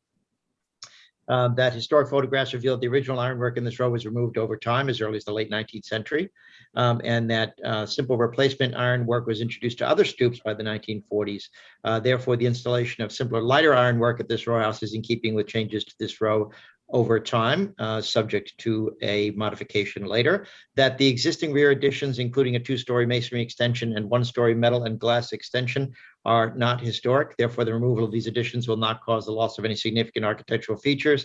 That the existing brick facade has been heavily coated with a paint or stucco application, and that a new stucco coating will help blend in areas of new brick infill and provide a uniform appearance while retaining the existing historic underlying brick. Other rear facades in this row have been modified to include large window openings. Therefore, modifying the rear facade fenestration will not disrupt a pristine row of rear facade conditions.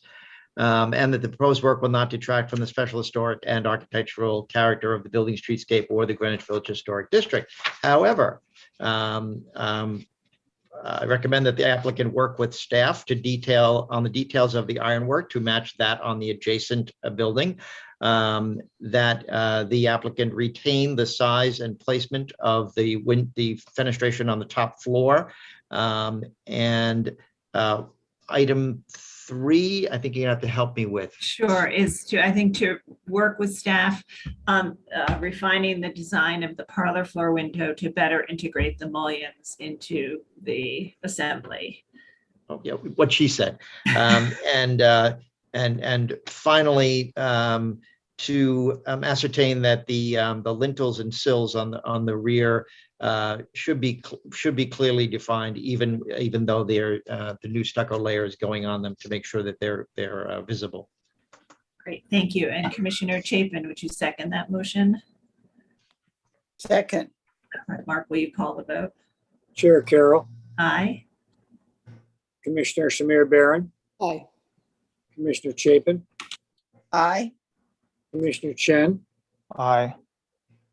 Commissioner Devonshire, Aye. Commissioner Goldblum, Aye. Commissioner Gustafson, Aye. Commissioner Jefferson, Aye. Commissioner Lutfi, Aye. Commissioner Holford Smith. Aye. With 10 in favor, none opposed, the motion passes. So that's approved with those conditions. Please continue to work with the staff on those. Thank you very much. Thank you. We'll move to the next item now. Next item is public hearing item number 5, LPC 22-11658. An application for amendment in the Borough of Manhattan, Block 1300, Lot 1, 230 Park Avenue, the New York Central Building, now Helmsley Building, individual and interior landmark. A Beaux-Arts-style office building designed by Warren and Wetmore and built in 1927 to 29. The application is to amend storefront and signage master plans approved under Certificate of Appropriateness 19-12183 and Certificate of Appropriateness 04-3007, and to install ramps and entrances. Okay, Commissioners, the applicants have entered the hearing. Cass, you now have control of the presentation. Please state your name for the record and you may begin. Terrific. Thank you, Abby. Hi, Cass Stackelberg, Higgins, Quays, Barth, and Partners. Good afternoon, Commissioners. Let me advance to the title slide. I'm joined today by Jeff Ellerbrock of NDAS Architects, who will be doing the presentation with me, as well as our client, Eric Schlamus of RXR Realty. RXR has owned the property since 2015. The building is an exterior individual landmark designated in 1987, and there are portions of the lobby as well that are landmarked as well. As Corey mentioned, the proposal today that we're bringing forward to you is to modify 2 earlier iterations of a storefront master plan. This really is an expansion of fine tuning of master plans that were approved in 2003 and 2016. And as you'll see in our materials, it's a very large building, obviously, with varying elevations with different detailing. And really that's the reason why we are back really for a third time to fine tune the master plan. And also, as I mentioned, to expand it to include some traditional signage types, including bracket signs and plaques within the 2 pedestrian walkways that run through the building north-south. And you'll see more on that in just a moment. Obviously, the building, I think you all know, it's located at the terminus of Park Avenue with what I will always refer to as the Pan Am building directly behind it. You can see it here, Park Avenue extending north from the building. Historically, as a rendering on the left and a photograph just about at the time of completion, the building was designed by Warren and Wetmore. It was completed in 1929, and at the time really was the culmination of the New York Central Railroad's electrification of their line leading into Grand Central Terminal. And it was the final building in the Terminal City development, and obviously associated with the construction of Grand Central Terminal directly to the south. The building, as you probably all know, is a really fascinating and complex structure. It's sort of an intermodal building, obviously incorporating the railroad directly below. The building sort of sits on top of the train shed directly below the tracks. But also, as you can see here, it incorporated 2 viaducts for vehicular traffic to travel through the building, to travel north-south along Park Avenue, pedestrian walkways as well, sort of paralleling those viaducts, and then of course storefronts facing out to the surrounding streets to accommodate pedestrian access and energy as well. It's a fascinating building, beautiful, and has been well preserved over the years. Looking at the existing ground floor plan, and this is meant to guide you just in the overall orientation of the building, but also we can talk a bit about how we're approaching this master plan effort. 46th Street is located up at the top of the plan, East 45th Street on the bottom of the plan, Vanderbilt Avenue on the left side, and then there's a sort of an open plaza that's runs between the New York Central building and what was historically the Grand Central Terminal Post Office. The building here, these are the two roadways, the viaducts that run through the building. And they're really at the ground plane, there are sort of two central retail or commercial spaces, the west side and the east side. These are the walkways, the pedestrian walkways that parallel the roadways on either side, and then the central core of the building with elevators in the building lobby, the designated lobby at the center. The work that we're proposing runs, it focuses on the north elevation, the west elevation, and the south elevation. And you'll see that we've numbered all the storefronts that are covered by the master plan. I will point out that they begin with N1 through N8. And the reason they don't continue to 9, 10, et cetera, and just run continuously is because each elevation really has its own personality. There are very different expressions, storefront expressions on each elevation of the building. And so what we've done is we've broken down the master plan to 3 distinct treatments because there are 3 distinct elevations. I'll also note that the master plan is actually quite prescriptive, whereas you've seen other master plans, let's say for buildings at Rockefeller Center, which allow for a lot of interchangeability between storefront windows and storefront entries. This storefront master plan is very prescriptive in terms of where windows can go and where entry and windows can go. So it's much more limited in its interchangeability, but because of the extensive commercial space at the base of the building, it is important and valuable to have a master plan for future work. I'll also mention that these different options that we're sharing with you this afternoon respond to some very particular site conditions that exist at this building and really not many other buildings. One is just the grading. The building, or the sidewalk, I should say, slopes pretty dramatically to the east, both along 46th Street and 45th Street. That alone in of itself is perhaps not so unusual, but the second and third issues that the site presents, I think, are unusual. One is the fact that the building is sitting over the train shed, the train tracks of Grand Central. There are vaults that surround the building, which allow for exhaust from the train shed below. That's one condition that is a bit unusual and defines where, for instance, ramps can and cannot go around the building. And then the other is that the building is set up on a structure. There's a horizontal expansion joint that runs around the whole perimeter of the building. There's a big beam that runs around the base of the elevation, and that dictates certain changes and things that cannot be made in terms of lowering entries to grade and things like that. So those 3 different conditions, the grading, the position of the vaults, and the presence of this expansion joint inform a lot of the decisions that factor into the storefront master plan that we're presenting. Just to quickly walk around the building to give you a sense of what the existing conditions are. This is in key plan here. You can see this is the western half of the 46th Street elevation. These 5 bays here have already been changed out according to the 2016 approval. An at-grade entry here, and then new storefront infill multi-light windows and heavy detailed mullions below, in the storefront windows below. The second floor windows have also been restored back to their multi-light configuration. On the east side of the 46th Street elevation, these 3 bays have not been updated as per the master plan, nor have these windows been restored yet, but that is all part of the overall plan here.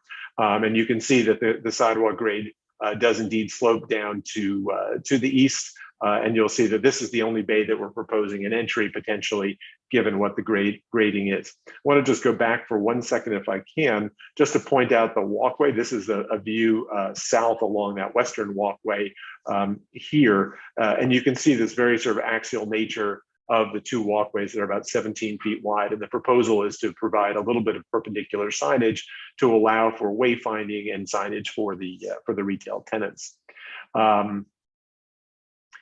Turning to the Vanderbilt Avenue elevation. This is the northern half of that elevation. Again, these 5 bays have been updated according to the master plan.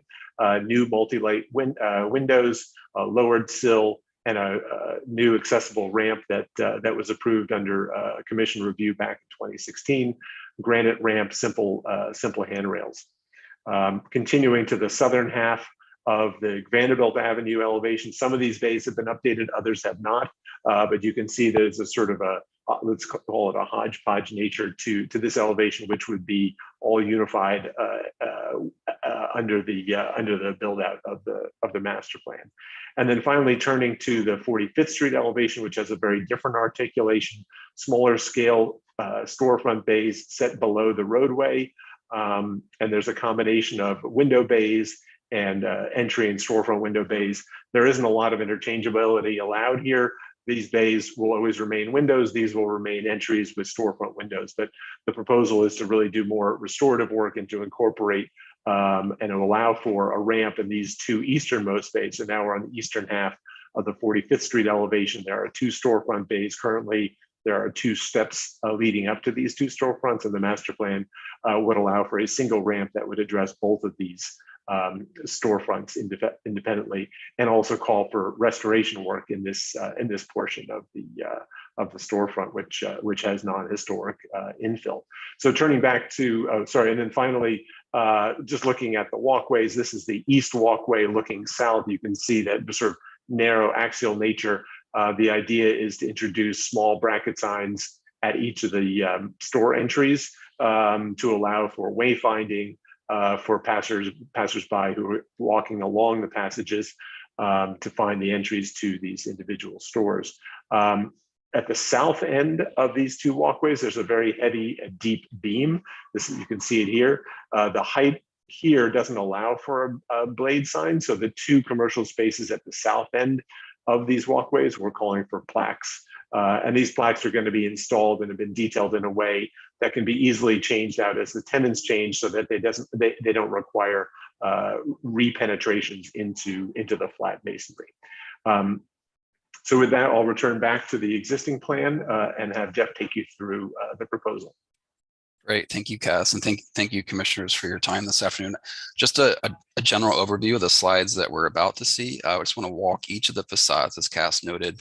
They each have slightly different character. We're going to show before and afters.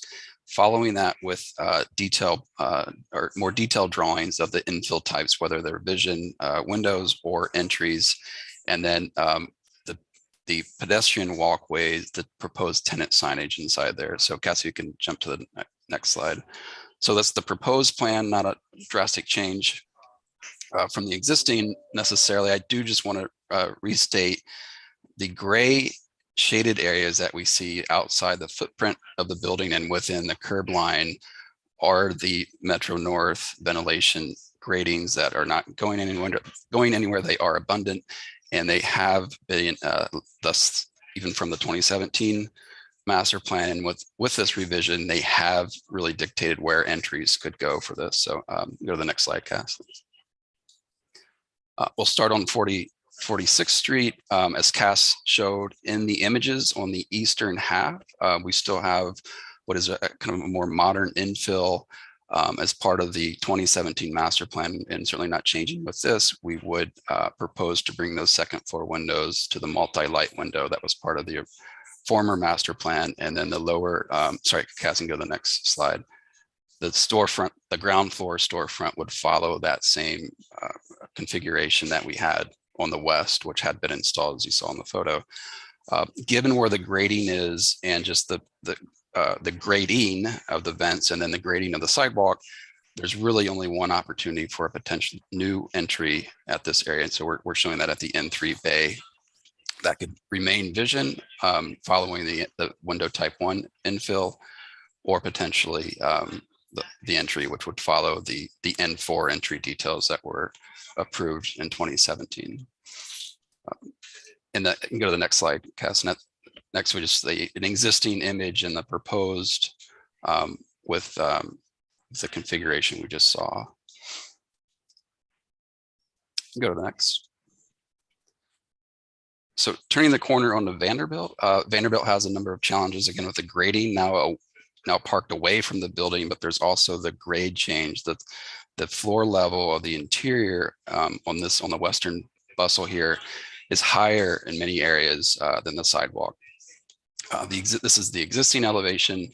I just want to note that middle bay, right center in the building, that is the commercial lobby for the office spaces above on the western bustle here. We're not proposing any changes there. The 5 bays to the north, W1 through 5, these have been now installed based on the 2017 approval, and then the bays W6 through 10, that's the existing condition today. So as part of this master plan, we're clarifying both the infill types that could go on the southern half there. You can go, and I just to note, so the grading is that gray shaded area that's just inboard of the sidewalk. That W4 bay, that was an existing entry that we did elevate with the ramp and step that you saw in the photo.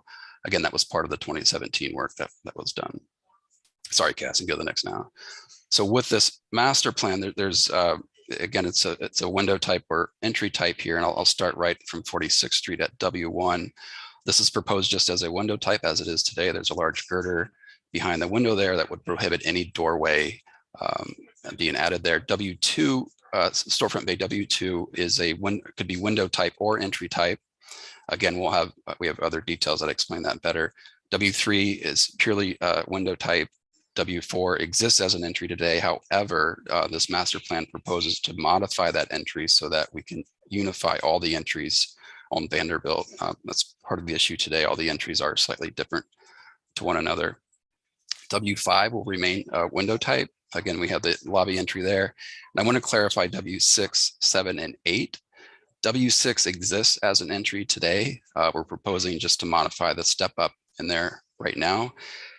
What we're showing here would be the maximum amount of entries that would be added to Vanderbilt. If W7 were to be an entry, then W8 or W6 would not be. I just want to clarify that there. So 4 would be the max for retail. It's possible it remains 3 or would be just 3. And then just to move further south, so the W9 and W10 would follow the window type that had been established previously on the northern half of Vanderbilt. You saw in the photos today, those are rather just large panels of glass with mullions peppered through. You can go to the next cast. I think this is the images of the existing today above, and then the proposed. So you'll see with the entries, with this master plan, trying to unify each of those to make them consistent. And we can turn the corner to 45th. So 45th, some of the DNA really changes. 46 and Vanderbilt were similar. It was just more with some of the articulation on the windows and entry types. But 45th Street is purely single story. We have the roadway coming through with those openings above. And the goal here is there is the accessible entry component, but we're also looking to unify the entries. A lot of these doors are recessed by several feet from the face. Some are flush with the adjacent storefront.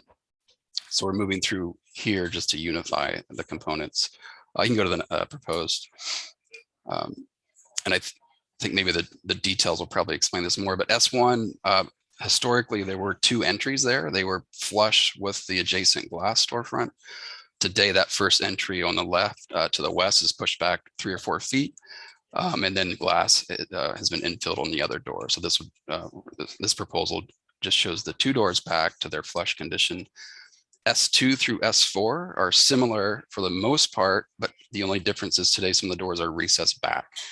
So again, we want to bring them forward to the mullion as they were in the original drawings. Hard to see here, but the transom right above those doors is a louver today, though not functioning. We would propose to bring that glass back there as well.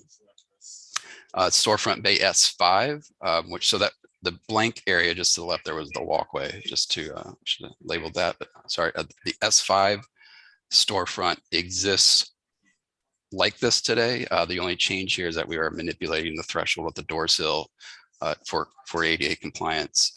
S6 exists today as 2 doors, which flank each of the 2 vertical mullions on each side of the door. So part of this proposal would bring it back to a single entry matching S5 like the original documents.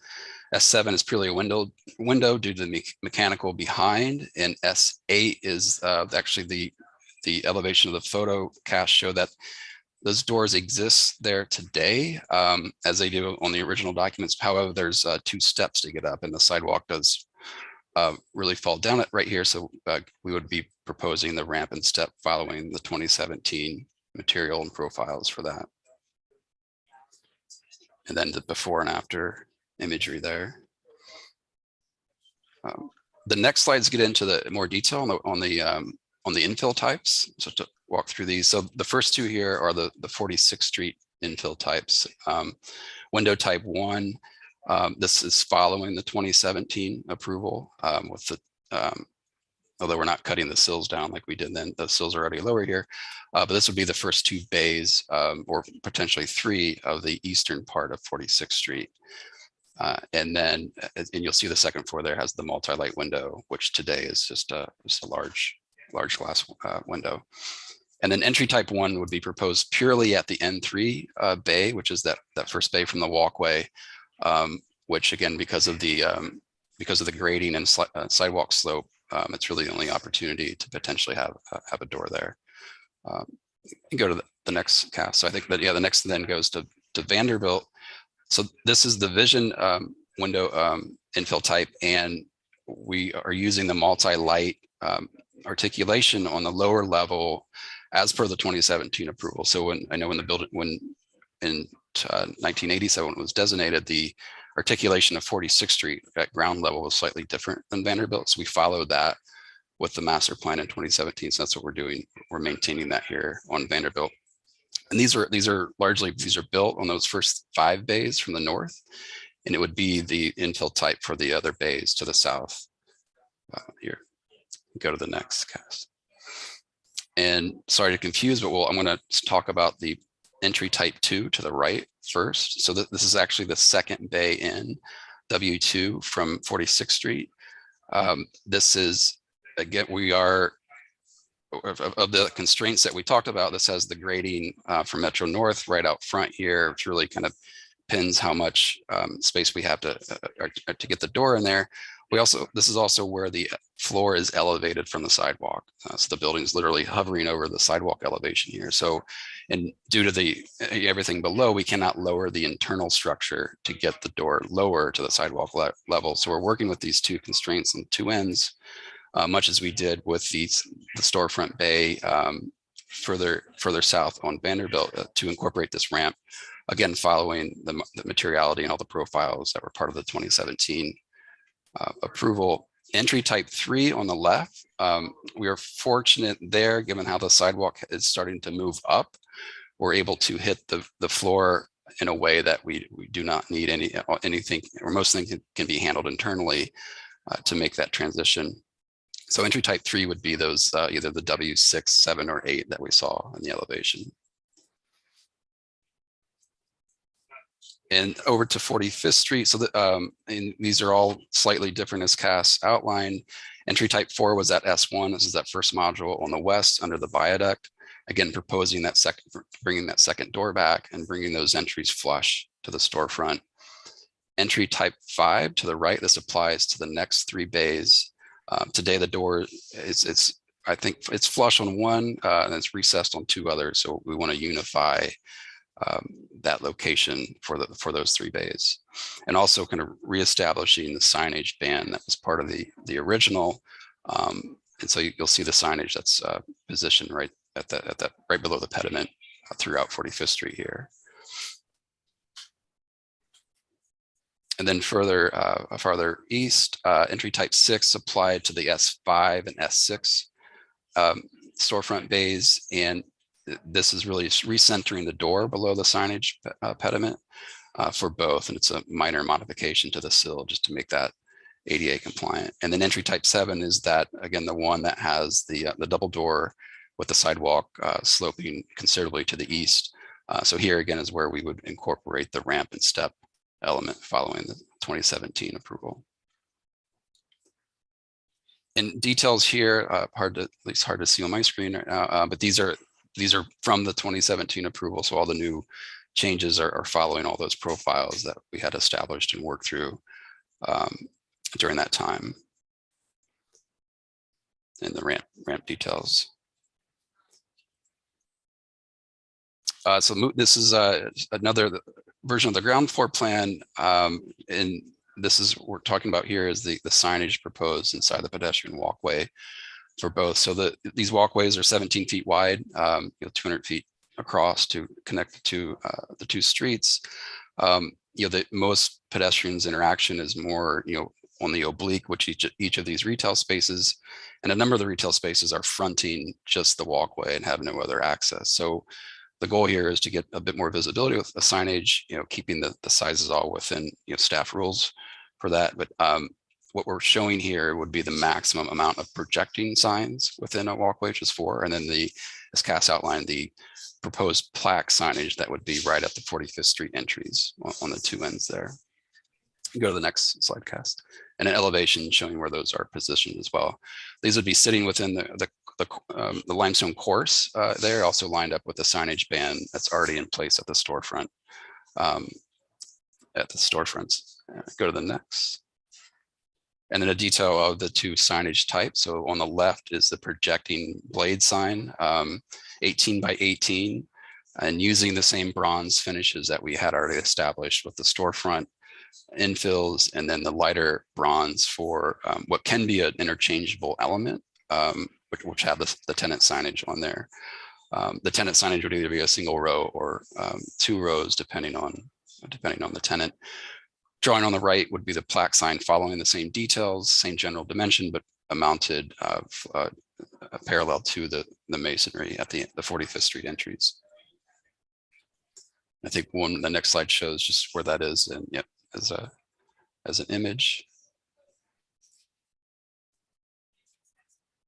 And Cass, I think following is the appendix, which shows a bit more existing conditions of the storefronts, and then the 2003 and 2017 approvals, if we want to get into that. And I think there's designation photos in there as well.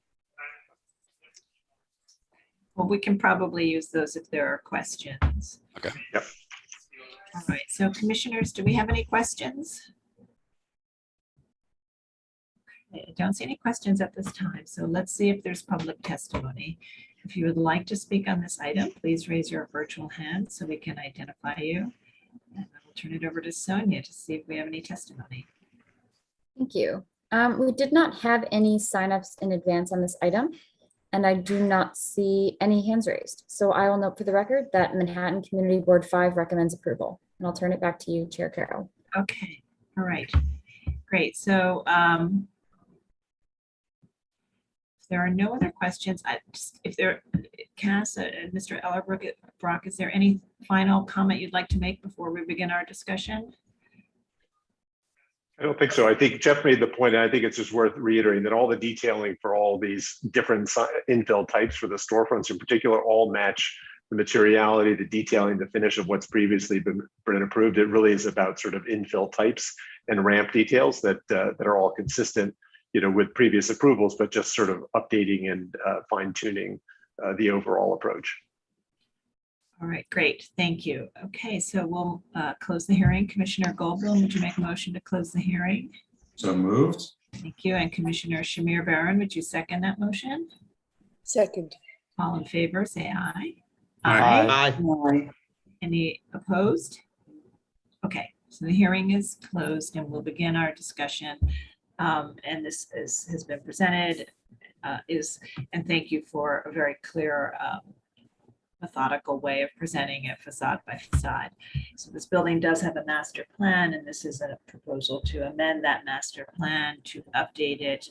It would make some of the approved master plan infill more regularized, but it would also allow flexibility and interchangeability of doors and entrances, and there are additional signage and ramp details before us. So Commissioner Lutfi, would you like to start this one?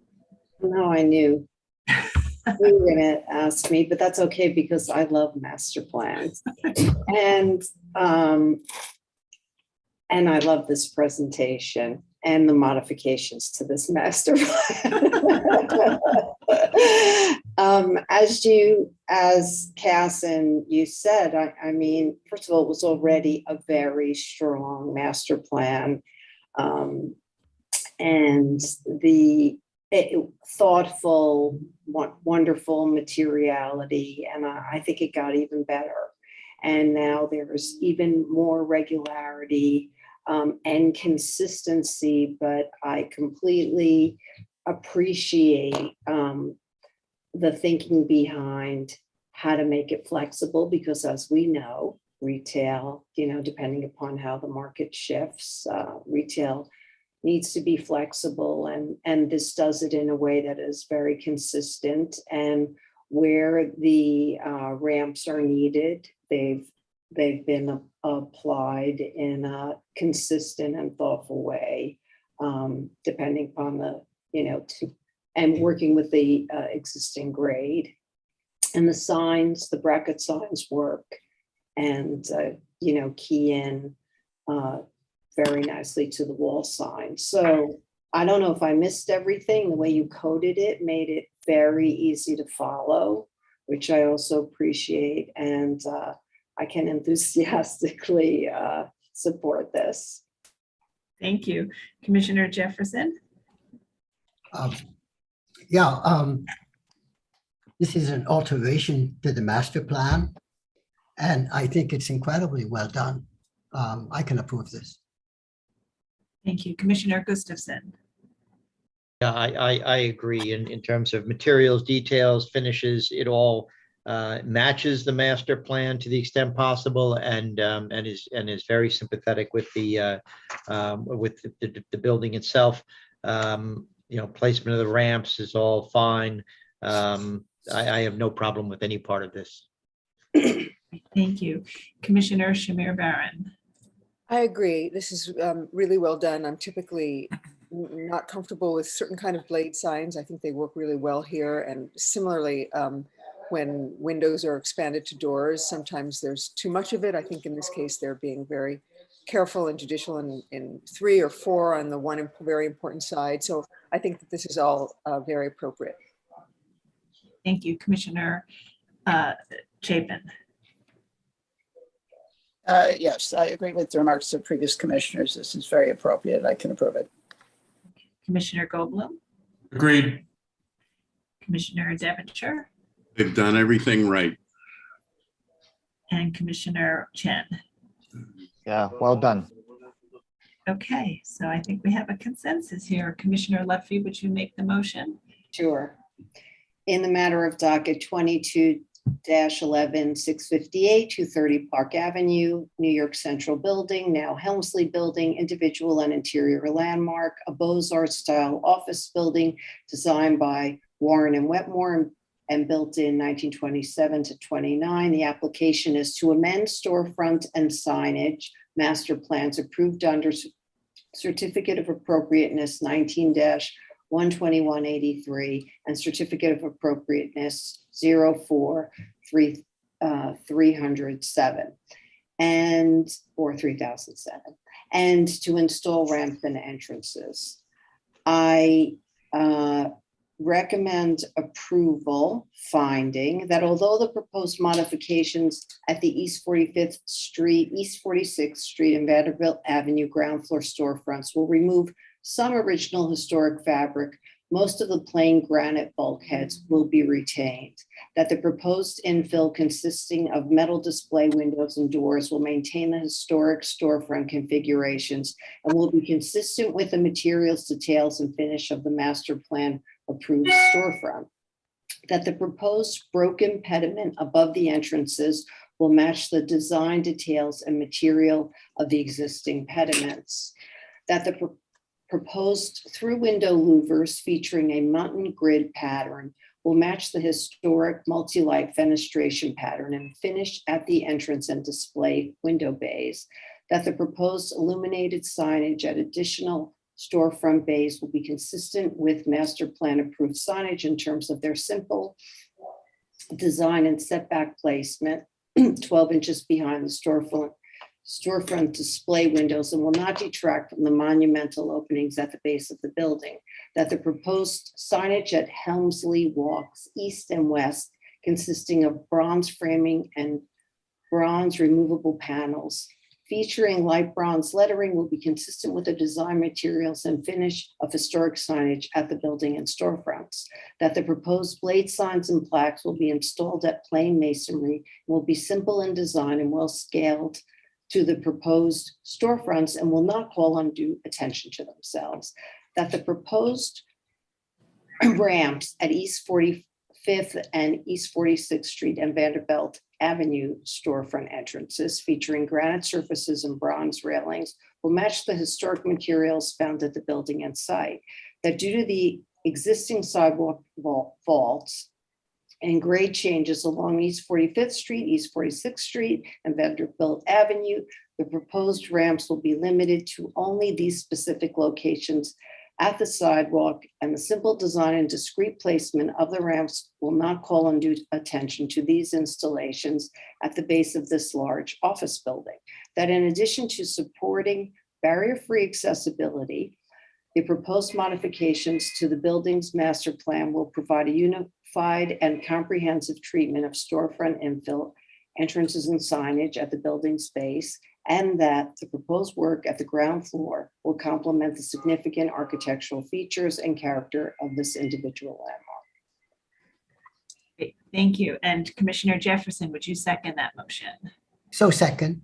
Thank you. Mark, will you call the vote? Chair Carroll, Aye. Commissioner Shamir Barron, Aye. Commissioner Chapin, Aye. Commissioner Chen, Aye. Commissioner Devonshire, Aye. Commissioner Goldblum, Aye. Commissioner Gustafson, Aye. Commissioner Jefferson, Aye. Commissioner Lutfi. Aye. Commissioner Holford Smith has left, so that's 9 in favor, none opposed, the motion passes. It's approved. Thank you. We'll move to the Thank you next all. item. Thank you all. Okay, the next item is public hearing item number 6, LPC 22-08431, an application for a certificate of appropriateness in the Borough of Manhattan, Block 1163, Lot 119, 229 West 71st Street in the West End Collegiate Historic District Extension. This is originally a row house built in 1884 and altered in 1946 to 48 with a new facade attributed to Irving Kudroff. The application is to substantially demolish the existing building and construct a new building.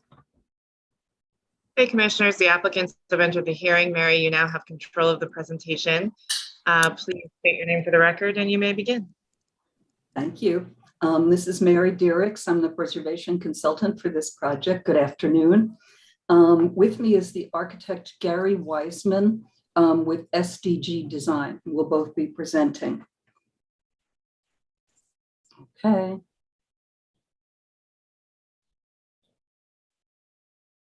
As mentioned, it's an application for a new facade, raise the building 4 to 6 stories, and add a 6-story rear addition.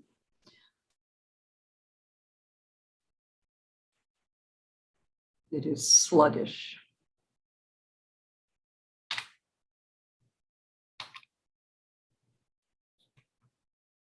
Okay. I'm just using my arrows. This block is a mix of apartment buildings and row houses. 229 is sandwiched between 2 9-story early 20th century apartment buildings that extend much further back into the rear. Both buildings were designed by architect Gaetan Aiello in 1919 to 20 and in 1912.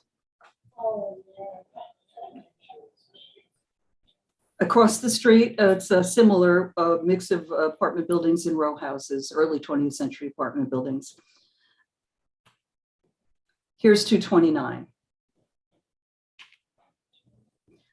This was built in 1884 as a row house and altered in 1946 to 48. Oh, and these two, this is about 1940, this is 1980. 229 is noted as having no style in the designation report. Alterations since 1884 include removal of the cornice, trim, stoop. The entrance was lowered to the sidewalk level, and there was a new facade that came into the building line, and the brownstone facade became brick. Since 1948, the door and light fixtures have been replaced, the parapet's been rebuilt, and the windows have been replaced. The typical no-style buildings in the district are mainly altered row houses like 229. All of these have lost their historic facades, and some were also combined and joined internally to form larger multiple dwellings, really apartment houses. So 229 fits in right in there with the no-style buildings. As a reminder, these are the buildings for which the district was designated, dating from the 1880s to 1920s. They're row houses, flats, apartment houses, apartment hotels, institutional, commercial buildings that have retained their architectural heritage. Turning over the presentation to Gary Wiseman. Good afternoon, Commissioners. Thank you for your time. Can I be heard? Could you speak up, Gary? Can I be heard? Yes, we can hear you, but just speak a little louder if you A can. little louder, okay. I will try to speak a little louder. So what we're proposing here is the removal of the front facade of the building and the enlargement at the rear of the building, as well as a additional two-story addition to the building. Our approach was to have some sort of dialogue with the smaller apartment buildings and apartment buildings within the district, similar to one of the images that you saw on the previous page, 346 West 71st Street, and the building to the left, where we are trying to have some dialogue with a two-story limestone base at the building, and then a three-story brick facade with multi-pane windows, Juliet balconies, a cast limestone cornice at the top of the building, and then a six-story, which is considerably set back and will not be visible from the street. Hence, the building will appear as a five-story building. It is a two-family residence. And I think that's, a couple of other things here. Just looking at the rendering here, there are a few things that are not exactly, not exactly correct. You'll notice the rosettes going up the building. The lower portion really should be in the same place as the upper two, just below the balconies, along the side piers, and below the two windows at the ground floor adjacent to the entry door.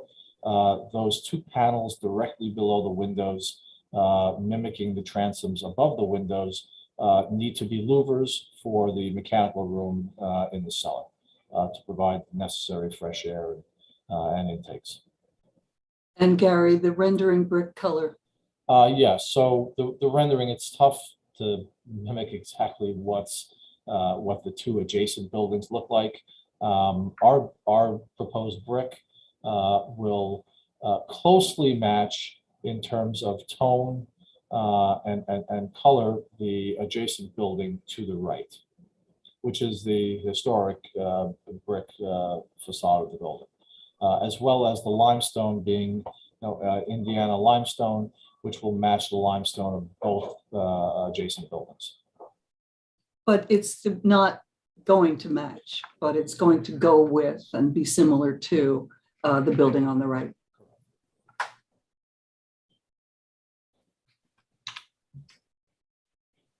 Moving on to the elevations, I think that this elevation is a little closer to. I'm sorry, my trackball doesn't work. So since we can't zoom in, I mean, obviously this elevation is very difficult to see. I think the renderings sort of tell the story there. As I said, the sixth floor, as you see it here in the elevation, looks like it's prominent, but the reality is it's set back 27 feet, hemmed in by the two adjacent 9-story buildings, and would not be seen from the street.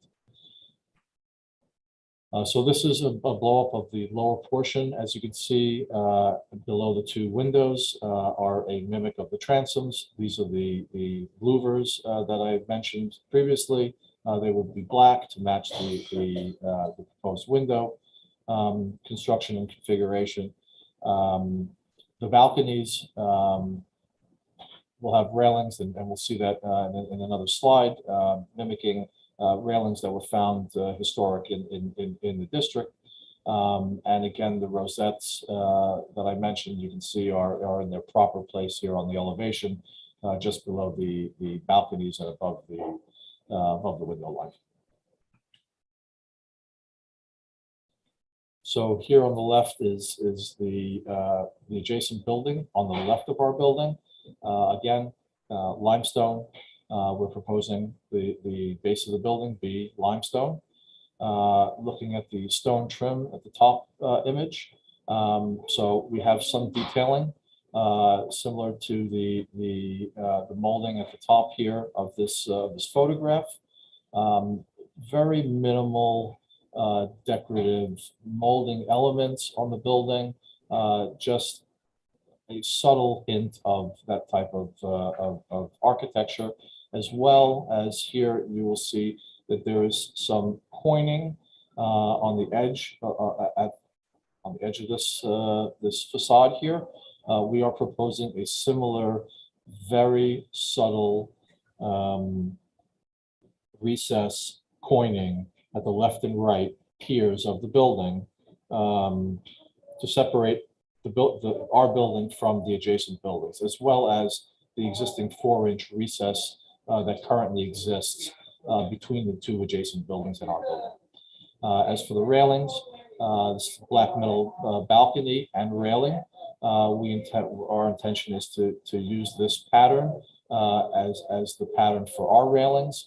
This is within the district. I don't remember exactly where it is, but I believe it's on 71st down the street, or it may be on 70th. I'm not 100% sure, but it is in the district. And then down below, you'll see the brick. I think that the right photograph with a little more light kind of shows that the brick will be similar to the adjacent building. Not exact, and obviously the building hasn't been cleaned in many years. The brick is dirty. The brick that we're proposing to use is a full range brick, so a mix of reds, browns, and somewhere in between. So a full range. Oh, this isn't a typical row house block. The Broadway side, just by the way, is not in the district. That's here. There are primarily larger buildings on the block, apartment buildings, flats, and a school. This 72nd Street, you have somewhat smaller commercial buildings, and most of those have rear additions or were just built up to the lot line, the rear lot line. 229, as we mentioned, is between two early 20th century apartment buildings, and they extend much further back into the rear. The row houses that are on the block, the majority of them have rear and rooftop additions.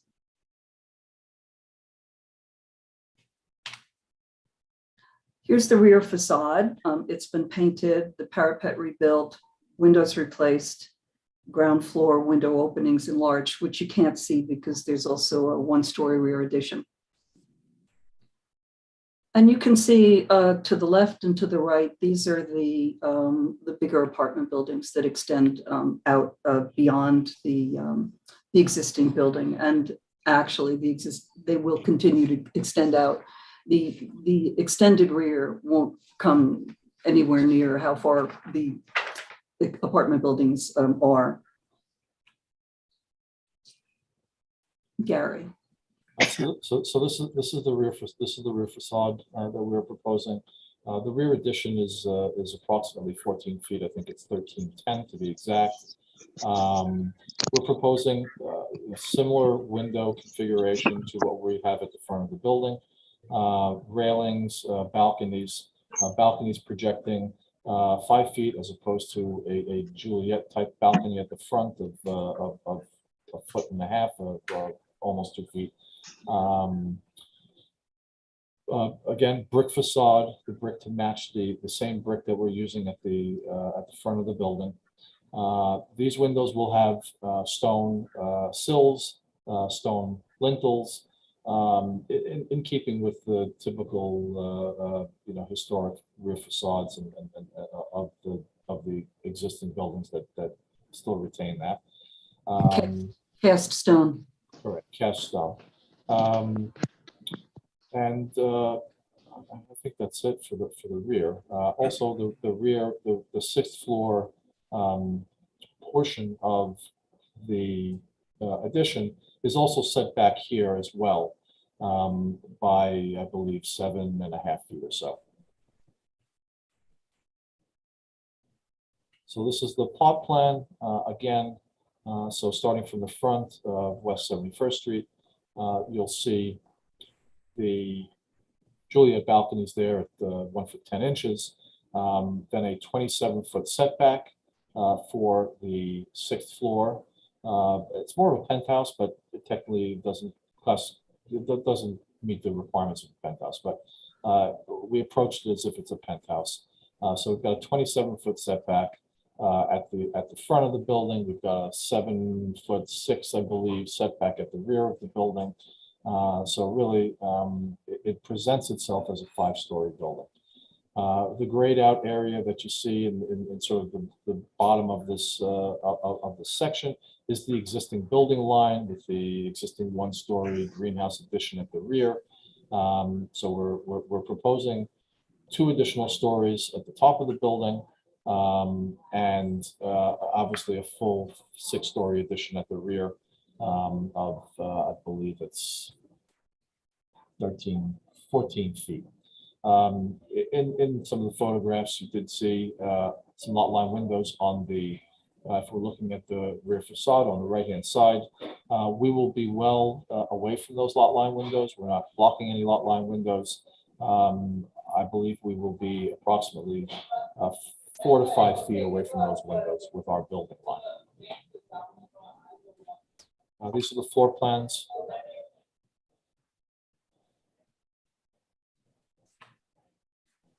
Okay. Why we think the building is appropriate to the district. Red brick is common material in the district, and you can see them all over this. And I use this district and the districts north of this one as in a general Upper East Side, west of Broadway historic district area. There's also on the left, and you're going to see that again. That's a early apartment building with, and it does have those center windows, both actually. There are a lot of balconies in the district, pretty much all over. And there are a lot of multi-pane windows. There were a lot more, but a lot of those windows over the years were altered to 1/1. So this was a window with a ton of multi-pane windows, and now there's still a fair amount. As Gary said, 229 is going to look more like a 5-story building. And there are examples of 5-story buildings in the district, interesting, a variety of types. Including tall row houses, small apartment buildings, although really not very many, and row houses converted to apartment buildings. The one on the left is one of those, a row house that was converted to an apartment building in 1919. And the one I showed you before, an early apartment house by Lamb and Rich. And then just across the street from 229 is a tall row house. And that, by the way, has a 2-story stone base. And here's an early apartment building, a flats building that also has a 2-story stone base, and also somewhat typical of the district, row houses that were converted to become small apartment buildings. And that's our presentation. Thank you. Great, thank you very much. We do have some questions. Commissioner Goldblum, please go ahead. Thanks. What are the slabs of the little balconies that are shown in this rendering? What are they made out of? That would be limestone at the first level, cast stone at the second, third, and fourth level. Same as the cornice, all to match the natural limestone. Got it. What are the windows made of? Windows will be metal, painted metal. Painted metal with grids in the sandwich, true simulated, true divided light. Divided light, yes. True simulated divided light, yes. Okay. And you described there being rustication, which I can't quite make out on the rendering, but I assume that applies to the vertical expressions of to the left and right. That is correct, yes. And are they divided like rustications, or are they just like kind of pilasters that go straight up and down? So they are more of a pilaster, kind of following the if you looking at the lower level. So the left and right piers effectively with some sort of rustication. So there is a recessed stripe every so often as one goes up? That's good. Very subtle, yes. Super subtle. How do those coordinate? How do those coordinate with the rosettes? The rosettes fall within one of those panels. Okay. Okay. I think I got it. And the limestone, is that rusticated as well on the base, or is that just flush? No, it's flush with a very small joint. The adjacent building is a very heavy, relief between the blocks. We're talking about something a little more subtle than that, just based on the size and scale of the building. Yeah. Thank you. All right, other questions? Yes, Commissioner Jefferson, please go ahead.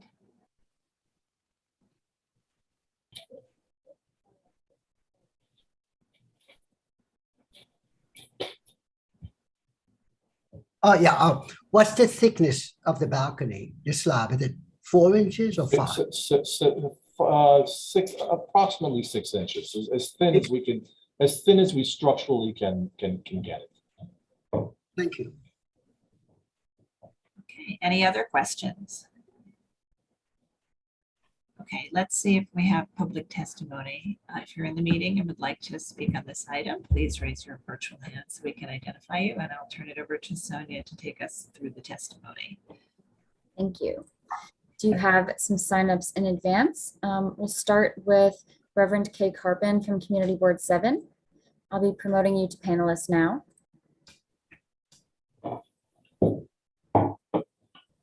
And if you could please unmute your mic and state your name for the record, you'll have 3 minutes to speak.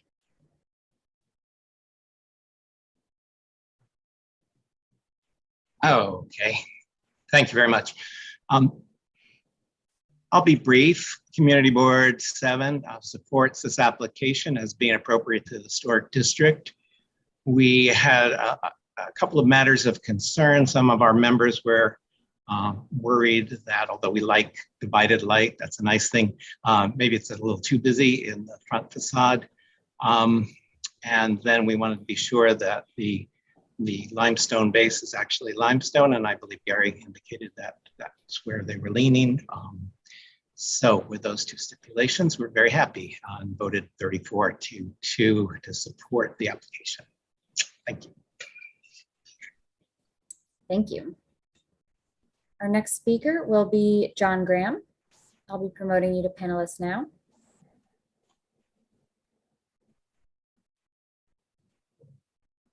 And if you could please state your name for the record, you'll have 3 minutes to speak.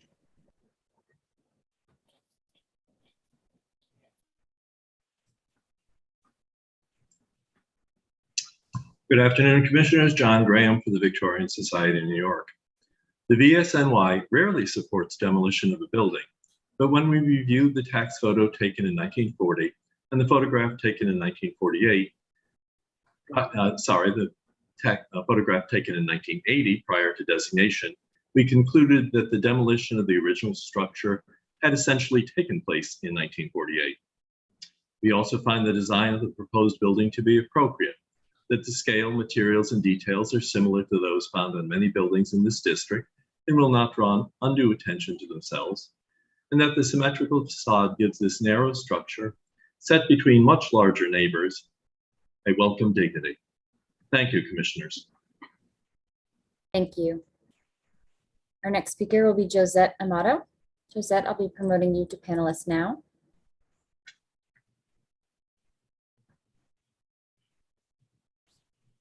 And if you could please unmute your mic and state your name for the record, you'll have 3 minutes to speak. Thank you. Josette Amato, West End Preservation Society. We would like to commend the applicant for their commitment to this sad-faced, no-style building. Over time, everything that could have been removed from its original brownstone facade has been removed. We then come to the question of whether destroying the building is necessary to improve it, not unless you're trying to grow an entirely different building, which is clearly the intent here. When one looks at early photos along West 71st Street, you can see the average brownstone was 4 stories, just like the existing building at 229. The proposed replacement seems far away from the theory of a brownstone and instead has morphed into a slim apartment building. We appreciate the decorative elements that have been incorporated into giving this interpretation a nod to the past and to its neighbors. The front facade could be viewed as a bit busy, but not necessarily a deterrent. There is a history of multi-pane windows in the district. Our preference would be the height be diminished, but we are fully aware that if it were, 229 would only come back to the commission down the road to request an extension on top. So we acquiesce that it's best to design it all together the first time. While we mourn the loss of the original brownstone, complete with stoop, stone lintels, and surrounds, there is no denying that the proposed building, front and back, is a vast improvement over the existing one. For these reasons, we find the proposal reasonably appropriate and can support its place in the historic district. Thank you for considering our comments. Thank you. Our next speaker will be Helen Freeman of the Historic Districts Council. Helen, I'm promoting you to panelist now.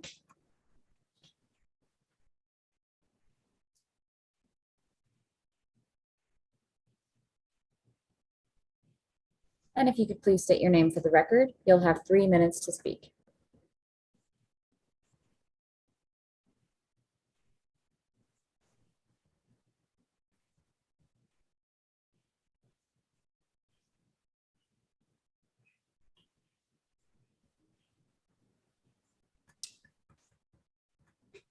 Helen, are you able to unmute your line? Yes, I am now. Sorry, there was a lag in coming back through. Great. Helen Freeman, Historic Districts Council. HDC believes that a new building can be appropriate in this location, but we are not convinced by this proposal. In particular, we believe the balconies in their current form to be inappropriate. The building's base and cornice detailing are awkward and in need of further study and detailing. This facade needs to be either much less busy or much more modern to occupy this space. We ask, therefore, that the commission require the applicant to explore other options for this facade. Thank you. Thank you. And our next speaker will be Becca Brand. Becca, I'm promoting you to panelist now. And if you could please unmute your mic and state your name for the record, you'll have 3 minutes to speak. Good afternoon, Commissioners. Becca Brand for Landmark West. The Landmark West Certificate of Appropriateness Committee is never excited to learn of planned demolition within any of the historic districts, but in this instance, we largely view the applicant's proposal as an improvement over the current condition. Understanding the original John Steinman's row house is long subsumed by the 1940s brick cocooning, we do not expect a return to the original details nor form. The infill structure proposed, although larger, generally fits as building, that is not distracting to the streetscape and more of a complement to it than what it seeks to replace. Although we agree with many design elements, bricks, balconies, multi-lit windows, our committee did question the 6 modillions that are spaced evenly but do not add to the composition.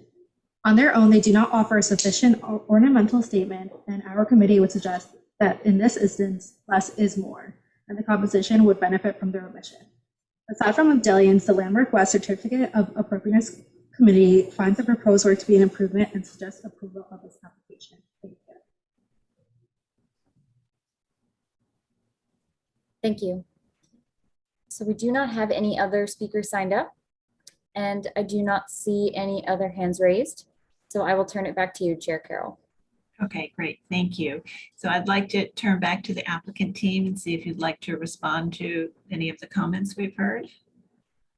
Well, I think that I thank the community for their general support. I think that when you consider the surrounding buildings, it took a bit to get this building to hold its own. I think that a key point here is whether it's appropriate, not whether it contains the design decisions that anybody personally would have made. And in use of materials and ornament and size and in every other way, it seems that this building is an appropriate one. Thanks. Okay, thank you. All right, commissioners, do we have any final questions? I'm going to start to send you all requests to unmute so that we can close the hearing and begin our discussion. Commissioner Devonshire, would you make a motion to close the hearing? So moved. Thank you. And Commissioner Chen, would you second that motion? Second. All in favor, say aye. Aye. Aye. Any opposed? All right, the hearing is closed and we'll begin our discussion on this proposal, which is to substantially demolish this no-style former row house and to construct additions and new facades to create a new small apartment building. So, and we've heard testimony about materials and details and their relationship to the district. Commissioner Shamir Baran, would you like to start this one? Sure. I think it's appropriate and reasonable to have a new building on this site. Too bad it couldn't be the old brownstone, but I think for it to serve many families or whatever it was, I think it's a good thing. I'm fine and think these central windows and even the idea of balconies makes sense because it works and is appropriate. I think there is something though about the detailing of the limestone, as well as the balconies, just sort of reading the color of the limestone or whatever it will be, some kind of cast stone, as separate from the rail. I mean, there's a certain kind of Midwestern, which I have some experience with now, version of that I have a little bit of that doesn't feel New York to me. But in any event, the details also of the cornice, everything seems a little bit unresolved or on some level kind of a little bit dated. It's hard for me to describe exactly what I mean without seeing a further elaboration. I feel the same way about the rosettes. So overall, the general approach in my mind is fine. The fenestration is all right, but I just think there needs to be better and more refined finishes. Okay, thank you. Commissioner Chapin. I was trying to find some streetscape photos to get more sense of the environment with regard to, I think there's some issues about this that don't totally work. And I was wondering about, if this, a single story base would be more typical than a two-story base. I think that the color sort of calls attention to itself and should be either sort of more muted like the adjacent brick or different. It looks like it's trying to look like the same color and isn't, is what I guess I want to say. And I'm not sure if those medallions work either in terms of, they look kind of, out of place in a way. So I guess what I'd like, I was having trouble with the internet connection here. So I couldn't really search around to kind of see what the various blocks might look like in terms of getting something as a maybe more typical model. I don't have any size with any problem with the volume of the, I think that's fine. I don't have any problem with expanding it, I think, because you're replacing a building there. So that's fine. But I'm concerned about the colors, and since it's not I'm not even sure about the fenestration, since it's not a modern building. I feel like it's kind of, I'm not sure what the style is I think what I'm trying to say. So I feel like the color is not totally fitting in. So I'm interested in hearing other comments from other people. Okay, and I think it is a little difficult because they've said that this rendering doesn't actually represent the color, and that color is intended to be closer to the adjacent apartment building. And okay, also, so that would be good. Yeah. And the medallions are not properly accurately shown on this rendering either, I understand. Okay. Okay. All right. Thank you. Commissioner Goldblum. Yeah, thank you. I love this block. This is a really fun, interesting, unusual block in the Landmark Commission portfolio. It's remarkably diverse. It's remarkably varied in age, scale, style, rhythm. It's really an all over the map kind of little block. And I think that yet it retains a scale and a kind of a texture that's very distinctive. I think that it's totally acceptable to, like Diana said. I agree with a lot of what Diana said, and I'll elaborate on it from my perspective.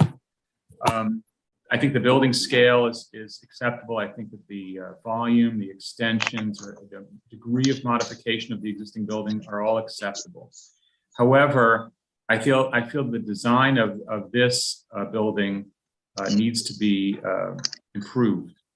The way I think the problem with this building is that it's struggling very, very hard to not be noticed, not by us, not by the neighbors, not by anybody. Don't look at me. I'll borrow a little from here, I'll borrow the brick from there, I'll borrow the limestone. It's not itself. It's trying to blend in so ardently, but it's on a block of where there's no need to be so effacing, and where actually the effacement makes it seem like it's an addition to one of the adjacent buildings, which it isn't. This is not a uniform block. This is not a building in any way regular to its neighbors. It is not an addition to another building. Therefore, I think that the strategy of trying to borrow from the neighbor the height of the base, the material of the limestone, the brick, is a mistake. This is a block that's all about diversity and variety. And so the materiality for me, the detailing for me, there's a very subtle edge between washed out developer classicism that we would find, anywhere in the United States dating from the 1980s on, to a restrained kind of classicism that one might associate with Max Schmidt or people like that in the 1920s and 30s. This is too close to the former and not close enough to the latter. It's okay to do a classical building, of course, but you can't do it in a way that looks off the shelf and half-baked. The medallions, the cornice, the detailing of the base, the very subtle rustications, the concrete, or the clad precast little balconettes, they don't resonate with me anyway as restrained classicism that we would associate with the period of development of New York City certainly not of the buildings to the left or right. Aiello would not have done a building like this. It lacks refinement and detail. I'm disappointed that the applicant didn't choose to go as some of the testimony had suggested, with a more contemporary building, which would have been totally appropriate in the location and at the scale and in this particular block. But that's their choice. So, but if they're going to do it, they should do it well. Okay, thank you. Commissioner Devonshire. Commissioner Goldblum pretty much hit on everything that I've been thinking about this building.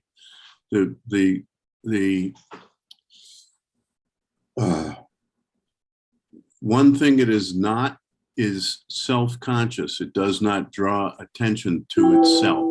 The opportunity to create a contemporary building here has been lost by what Michael characterized as taking a little bit of this, a little bit of that, whatever I could find at Lowe's, and creating, in my opinion, another building that we're going from no style to no style.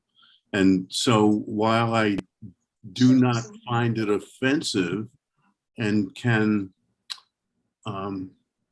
approve it fundamentally because it does not draw attention to itself, I lament the lost opportunity to have something really fundamentally exciting or meaningful at this spot.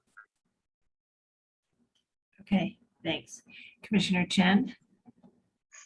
Yeah, I think it's a struggle with the commissioner about the design philosophy here. And I think, rather than confuse the applicant with even more design suggestions, I think, I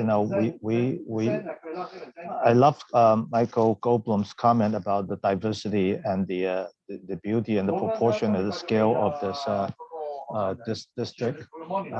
And so I would say that if the applicant chooses to be a background building, then the approach should be refined as a background building. I hear, and so I do not have as much issue with the design as it is, because I think that, because the color rendering, as the Chair Carroll alluded to, and the detail may be not accurate.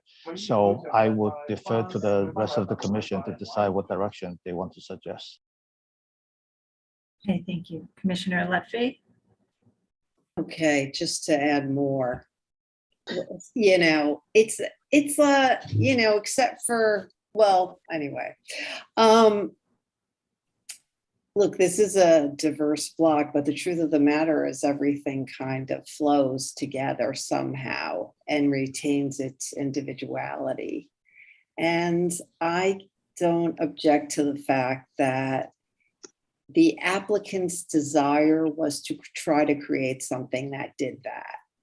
I actually think for this neighborhood, it's particularly appropriate. This is not a downtown neighborhood. The Upper West Side really likes itself the way it is, and I think it's fine in that regard. That said, I do think it needs some refinement. I'm just going the brick color that needs to be refined. It does stand. I think it should blend, but also have a little bit of character. It needs work in like almost every area. I agree with some of the things that Addie said, which are like the cornice needs, to me, to be a little more distinguished, and it needs a little more work. There's like, I don't even understand what's going on there. It seems like there's not enough detail.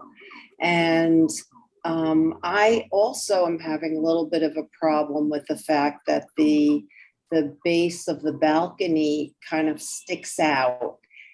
I would love to see it blends a little more with the black ironwork.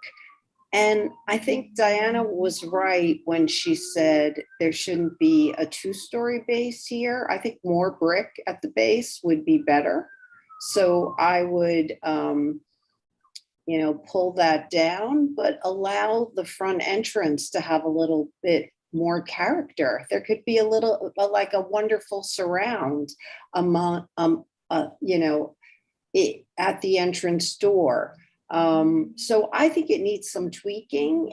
I don't know about the medallions. I have a mixed opinion about them, but I would tell the applicant to sort of, as they relook at this, to maybe think about them again.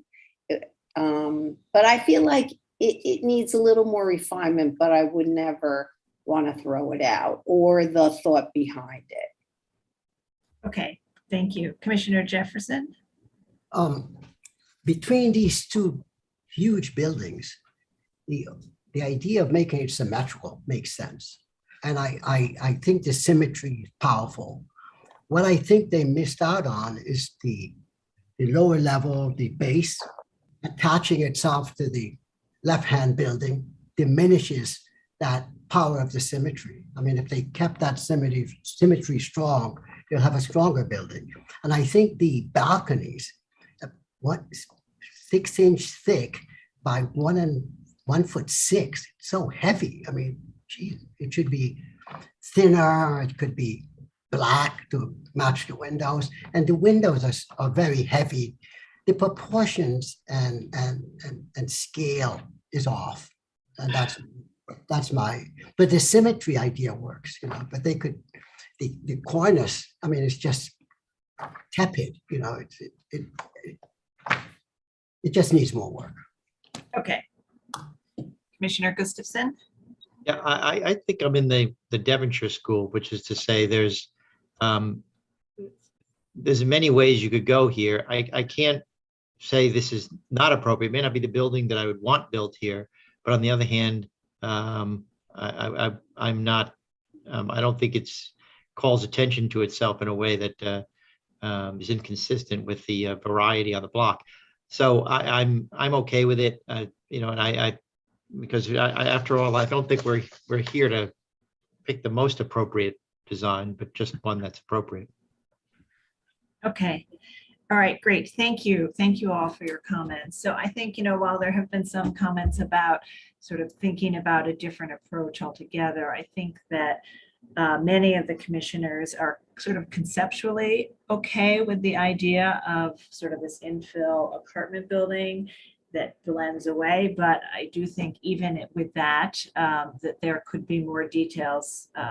Some of the details could be studied, including the cornice, the balcony, the entrance around, how the masonry and the brick and the limestone elements work with each other, and how they're integrated, particularly the balcony. So I think, why don't we take no action today? We'll ask the applicant to think about the comments, and if still wanting to pursue this particular approach, to just think about how to refine some of these details to really kind of let it stand on its own at the same level of quality that the historic buildings in the district have. So I think if you want to continue with this approach, it's, as Jeannie said, I think it's a matter of refinement. So we will let you take some time to do that, and we'll have you back as soon as you're ready. Thank you. Thank you. Okay, we'll now move to public hearing item number 7, LPC 22-09956, an application for a certificate of appropriateness and the Borough of Manhattan, block 1499, lot 69, 2 East 88th Street in the expanded Carnegie Hill Historic District. This is an art moderne style apartment building designed by Pennington and Lewis and built in 1929-30. And the application is to alter the penthouse. Hey, commissioners, the applicants have entered the hearing. Alejandro, you now have control of the presentation. Great, you can advance the slides using your arrow keys or your mouse. The project team may begin. Please state your name for the record. Good afternoon, Commissioner. Erin Rowley, Higgins Quays Barth and Partners. Apologies for the frog in my throat. I'm joined today by Alex DeMesa of Stephen Harris Architects, and we're here to share with you the proposal for the penthouse at 2 East 88th Street. As we can see here in the map, the building is situated on the southeast corner of East 88th Street and Fifth Avenue, and it's directly south of the Guggenheim Museum, which we see in the photograph on the right. As Corey mentioned, the building is a Art Moderne style building designed by Pennington and Lewis, 1929 to 1930. The main body of the building is articulated in limestone, and then it's surmounted by this really fantastic multi-story penthouse and tower. And the proposal today is for the penthouse, which is the triplex unit that includes the uppermost floor of the main body of the building. So the 14th floor, 15th, and 16th floor of that. Next slide. Here we can see the overall proposal, and as we get into the details a bit more, you'll see that there's been a significant amount of change over time, and the project's intent is to really rationalize a lot of the change that has happened and the sort of ad hoc modifications that have occurred over time, and unify the composition of the unit. The penthouse was originally a triplex, so this is the original footprint of the unit, and we think that having a unified composition really will serve to reassert the eccentric reading of this really special and unique tower that we see in the overall view. Can we go back, Alex? Sorry. Just to touch on the scope of work, we're modifying the masonry openings at the southwest corner. Alex, maybe you could point to that. There's an existing non-historic addition. We're replacing that with a new glazed addition. And on the north elevation, there is an existing one-story wing to the penthouse, and the proposal will reclad that that wing and include that recladding includes an integrated architectural canopy that we can see in this view. Above that is a pergola. There are also some minor modifications to windows, and there is a small one-story addition that's not visible from the public way that we'll see that's sort of tucked in the back of the building and not visible in this view. Next slide. So, here. So just seeing the building in context, as I said, it's on the corner of 88th, right over the Guggenheim. And you can see in these views how significantly it's differentiated from the base building. Materially different, but just in terms of its scale and overall massing, that sort of soaring vertical expression, it's really quite a unique composition. So in the left view is the Fifth Avenue facade. We see there's that non-historic addition. Perhaps, Alex, you could circle that with the cursor. It's the buff brick corner that we see there, but that has really sort of interrupted the reading of the, oh, I'm sorry, my screen went away. The reading of there we go, of the asymmetrical composition of that facade. It's not a typical symmetrical orientation. It's very different. And then on the north elevation, we see that one story on the right-hand view, that one story wing that extends past the main bulk of the tower. But from a compositional perspective, what we're seeing are chimneys flanking these really heavy piers that are separated by deep recesses, all capped by figural heads. It's very magnificent composition, and all boldly masked, sitting atop this somewhat austere building and differentiated from what's happening below. Next slide. Just a couple of historic views. This is the tax photo on the left, and then a photo right after completion in 1930 on the right. The original composition was a single units per floor. So 1 unit per floor. The penthouse was always a triplex, and it had 16 rooms, 7 bathrooms, and planted terraces. And that was how it was originally described here period articles. On the right, you can see in the photograph of the building at the time of construction that there is an open terrace on that southwest corner of the building. So you can really read how that asymmetrical composition, that the very striking central chimney and the differing treatments to the north and to the south of that. When the building was originally publicized, it was noted that Walter Douglas was planning to purchase the penthouse. Douglas had owned the property, the mansion that was on the site historically, and was one of the developers of the new building. And he had planned to construct a replica of his Roman style garden and fountain that were on the roof of his mansion on the terraces and penthouse roof here. And that's also quoted in the designation report. So from the outset, there was an original intent for very active rooftops and planted terraces being extensions of the living space. Next slide.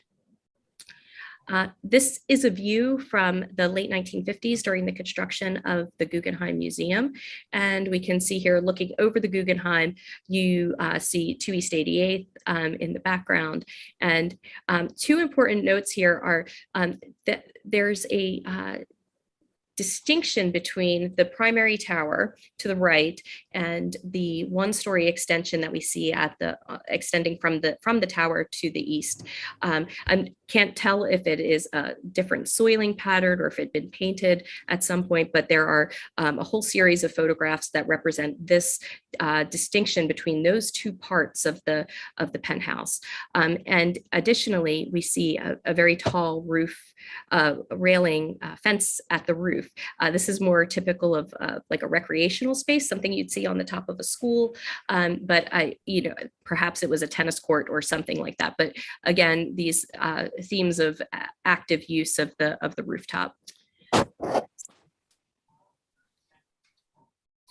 And then now just a quick walk around the existing conditions, and then Alex will take you through the design proposal. Here, again, on the left is a detailed view of the Fifth Avenue facade, where you can see the non-historic addition that was added at the southwest corner. That was added in the 1980s prior to designation. And you can see it's rather unsympathetic, a mismatched brick, and that very tall south parapet that extends up from the facade. And it really obscures the reading that you can, if you notice the headed piers return on that south elevation, and this sort of obscures that view to the north from the south and from the park. Another observation here is that when you're in direct view of the building, you don't perceive the 15th floor. So all of the railing and the setback of the terrace really obscures what's happening beyond that railing. In the top right and bottom right views, we see the existing condition of that west-facing elevation.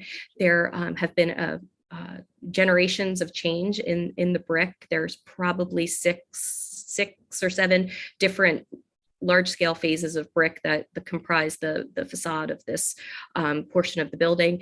All of the infill dates to the 1990s. You can see in the top view that when they extended the windows, merged the windows and then extended them, they cut right through the string course of the terracotta string course that extended across that. That used to be the sill course, essentially. Next slide. And then just a few views along the north terrace. So we see, again, all of those generations of brick replacement and that 1990s window infill all along that elevation. At the east elevation, which is on the bottom right, that facade has been entirely, that outer white of brick is entirely replaced. So that's all more recent fabric and masonry openings. The top right is just a view up, looking up toward the heads, and you see the replacement windows that are between those robust piers flanking the openings. Next slide. Then just stepping up to this is the 16th on the left is the 16th floor, the terrace at the 16th floor. So we're on the roof of that 1-story wing. Lots of mechanical equipment, all of which will be consolidated in a new enclosure. And you can see in the distance on the left a greenhouse. That's the site of the new addition that will not be visible from the public way. That was constructed in the 1980s as well. And oh, right. And so on the right, there's the greenhouse, and there's a small terrace that's in front of that greenhouse, and that's the footprint for the new addition. And I think from there, Alex is going to walk you through the specifics of the design. Good afternoon, commissioners. My name is Alejandro de Mesa from Stephen Harris Architects. As Erin pointed out, what we really want to convey through this presentation is that our design objective was really to unify all the historic conditions that we encountered with the subsequent modifications that had happened over time, some more interesting than others, as you'll see. So the goal was really to establish a sense of clarity in the window opening strategy, and really cleaning up what had been done over time. So these are just axonometric views from below. This is, as Erin described, how you really perceive the building from most places, where the 15th floor terrace sort of recedes behind the existing railing that's there. So this dashed line shows the top of the building and then the tower above. The proposed west facade, here you have existing and proposed west facades. On the 15th floor, the 15th floor west facing terrace, there are currently a pair of openings, which we presume had been modified over time. We're proposing to expand the pier at the corner, at the northwest corner, by about 18 inches, unifying those openings and installing new extruded bronze windows. So the extruded bronze language is what you'll see in all of the new window openings that we're creating. We're also proposing to take the existing terracotta string course and lower it slightly to catch the sill of the previously expanded window openings. So you'll see on the west and north sides, we're taking that terracotta string course and lowering it about 20 inches to really unify the openings on both of those facades. No changes proposed to the existing railing. It's in good condition, so just basic maintenance. On the, as Erin pointed out, that southwest corner, this is where we're removing the mass that was added in the 1980s with that buff brick, removing the parapet, removing some of the all of the visible mechanical equipment that's on the roof of that structure. And the goal here was really to create a sense of transparency that was lost through the construction of that addition. So this is just a detail page showing the comparison of the historic condition, where you get that sense of transparency, where that chimney volume is really separated from the main tower volume. This is the existing condition with the buff brick, and then the proposed condition where that parapet and all of that brick mass is removed to sort of return that to a more lightweight bronze and glass transparent structure. On the north facades, excuse me, on the east side, you have that one-story wing that had looked differentiated from the tower in all of the historic photographs that we found. There, we're proposing to reclad that and really create a divide between that east extension and the volume of the tower. So you'll see that expressed through a slight reveal between the extension, or between the wing and the tower. We're proposing expanding the window openings there, and then also installing that architectural canopy that Erin mentioned. The balconies, or terraces rather, are approximately 9 feet wide at the moment. And the visor that we're proposing extends from the face of the building about 3.5 feet. So less than half of the depth of those terraces. You also see here what I described earlier of the lowering of that string course, about 20 inches to unify the west-facing windows with the north-facing windows. This volume here is the existing stair bulkhead, which we're slightly expanding by about 50 feet to bring the building stair up to the roof. Currently, the building does not have, the building maintenance staff does not have access to the roof. So this would be a way for the building staff to get up to the roof without going through the apartment. We're proposing to reclad that in a matte zinc paneling system. Above that expanded roof stair bulkhead, we're proposing to put all the mechanical equipment behind a more diaphanous screen that hides all of it and takes it out of view, which is the case currently. You also see here the pergola structure that is being proposed that is designed to align with the top of the stair bulkhead. It is supported by a cast stone volume, which contains an outdoor fireplace and carries the chimney flues from the fireplaces that are within the apartment. The glass railing, we're proposing a glass railing on this floor, and that is really just to make that railing recede from the volume of the east wing.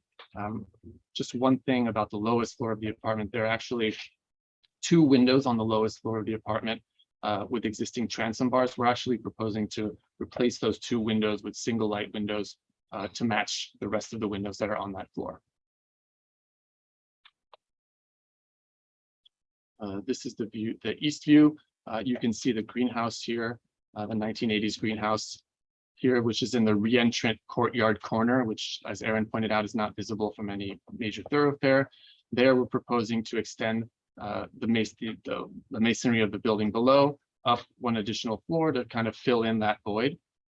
We're proposing to rebuild the existing stair bulkhead to accommodate an exterior stair that connects the 15th and 16th floor terraces. And you'll see this is the other view, the east side view of the proposed pergola structure and outdoor fireplace, along with the that sort of diaphanous mechanical enclosure that sits on top of the stair bulkhead. This is just, again, expanded window openings, also in a bronze extruded bronze system. You can also see here the east side of that 3.5 foot deep canopy on that terrace. These are the south elevations. These are within the courtyard, so they're not visible, but they also just show how we're rebuilding this existing stair bulkhead with this, where the railing / parapet follows the profile of the stair. That is sort of it's an outdoor stair that ties in this lower terrace to the upper terrace.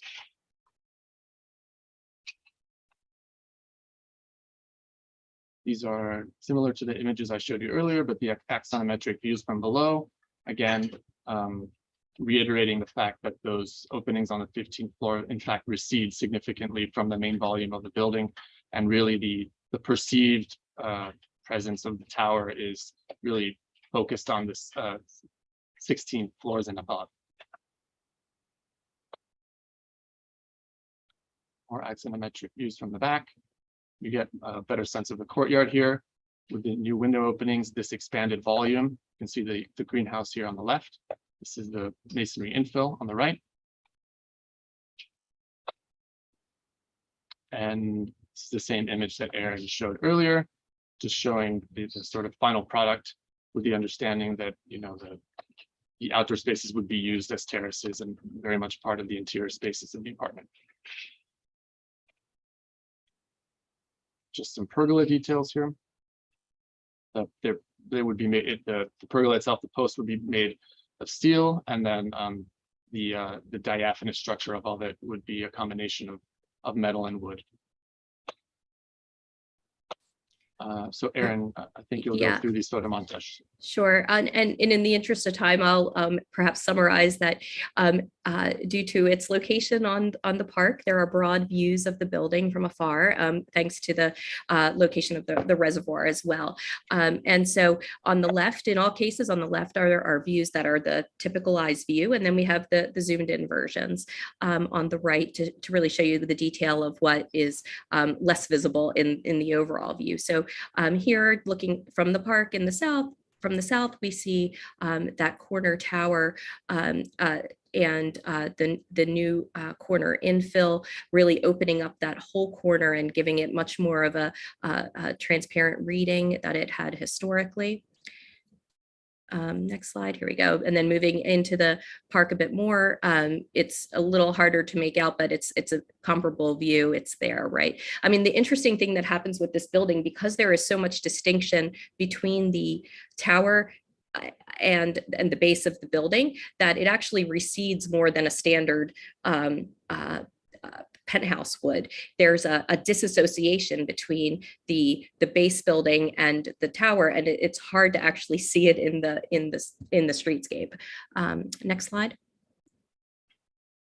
This is your primary view from the park. So this would be the point of maximum visibility, I think, where you have a sense of the component parts of the proposal here. So really, again, 15th floor is obscured, and then we see that the new addition on the corner opening that up. Next slide. A very distant view, but this is perhaps where you see all of the components come together, both the north and west elevations. And I think in the detail, you start to see some of the interesting interplay of the new design, that architectural visor, the composition of the pergola, and how that engages with that sort of soaring verticality of the tower itself. Next slide. Very distant view. Where's Waldo? It's the easiest way to always spot the building is to find the Guggenheim, but this is really just to show you that we've done our homework. Next slide. And similarly here. Next slide.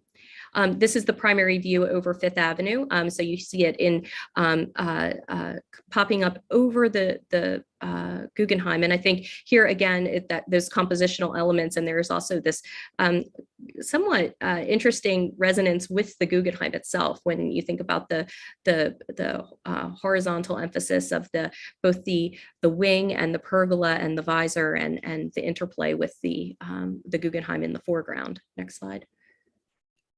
And then finally, just the view from the west. This is all over the secondary elevation, and we're seeing the reclad facade at the east, the visor, and the stair rising up on the south side of the building. And I think with that, we welcome any questions you have.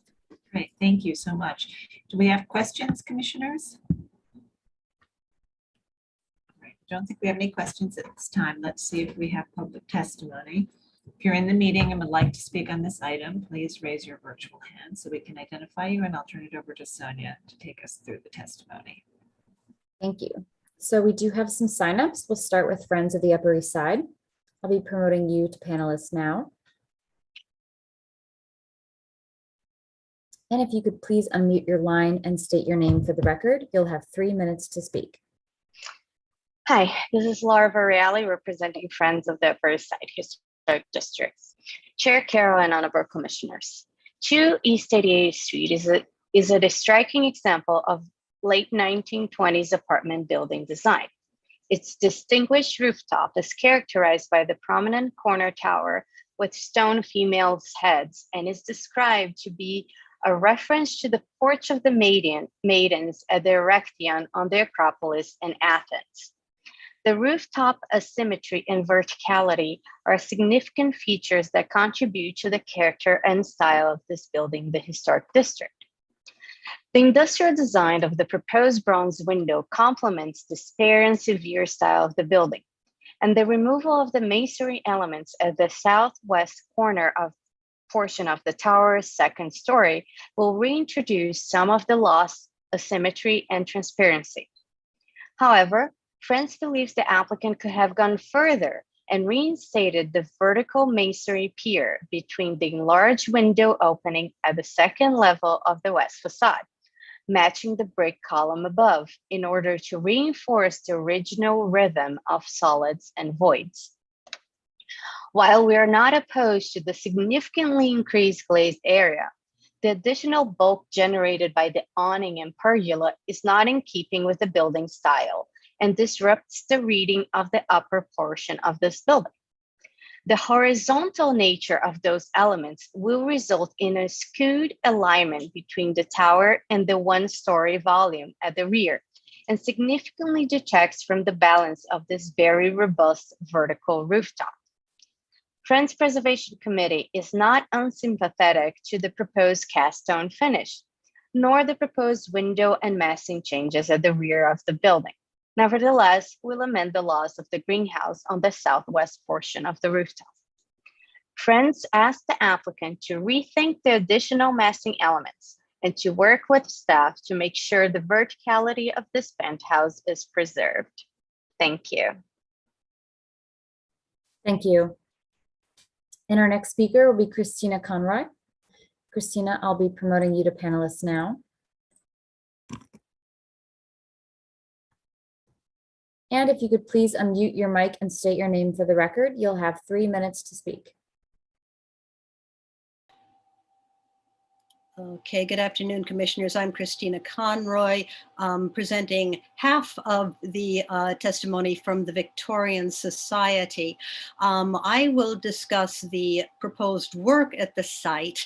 We find that short shrift has been given to the historic 1915 garden design, which is shown only in part in this presentation. Please see the full plan in our written testimony. A good many remnants of this design would be obliterated, or not even mentioned in the presentation materials. They include remnants of the parterre garden at the Hessian Hunt, the flagpole base at the cannon at the southeast corner, the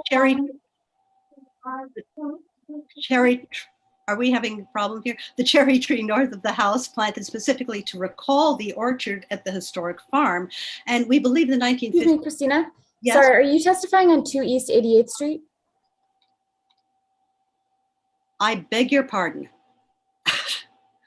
See you later. So sorry. Okay, thanks anyway. Okay, so we do not have any other signups, and I'm not seeing any other hands raised. So I'll note for the record that Manhattan Community Board 8 recommends approval. All right, thank you. All right, I'd like to turn back to the applicant team and see if you'd like to respond to the comments we've heard from the Friends of the Upper East Side Historic Districts. Sure, I think we would. It's interesting because I think the interventions, both the visor and the pergola really do accentuate the verticality and the reading of the tower. That there's this very sort of active interplay between those two parts. And maybe Alex, if you want to touch on sort of the architectural decisions there, but from a aesthetic perspective, this really feels like it. They go hand in hand to reassert that reading versus competing with it. Yeah, I mean, the only thing I would add is that we looked carefully at the depth of that proposed visor canopy, and it was calibrated carefully so that it really didn't detract from your reading of transparency as you look up at the building. So there was definitely a conscious effort on our part to keep that as a minimal intervention and something that really wasn't going to detract from the adjacent verticality of the tower.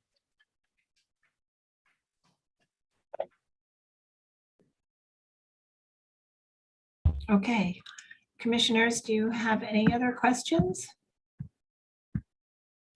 All right, I am sending you all requests to unmute so that we can close the hearing and begin our discussion. Commissioner Gustafson, would you make a motion to close the hearing? So moved. And Commissioner Devonshire, would you second that motion? Second. All in favor, say aye. Aye. Aye. Any opposed?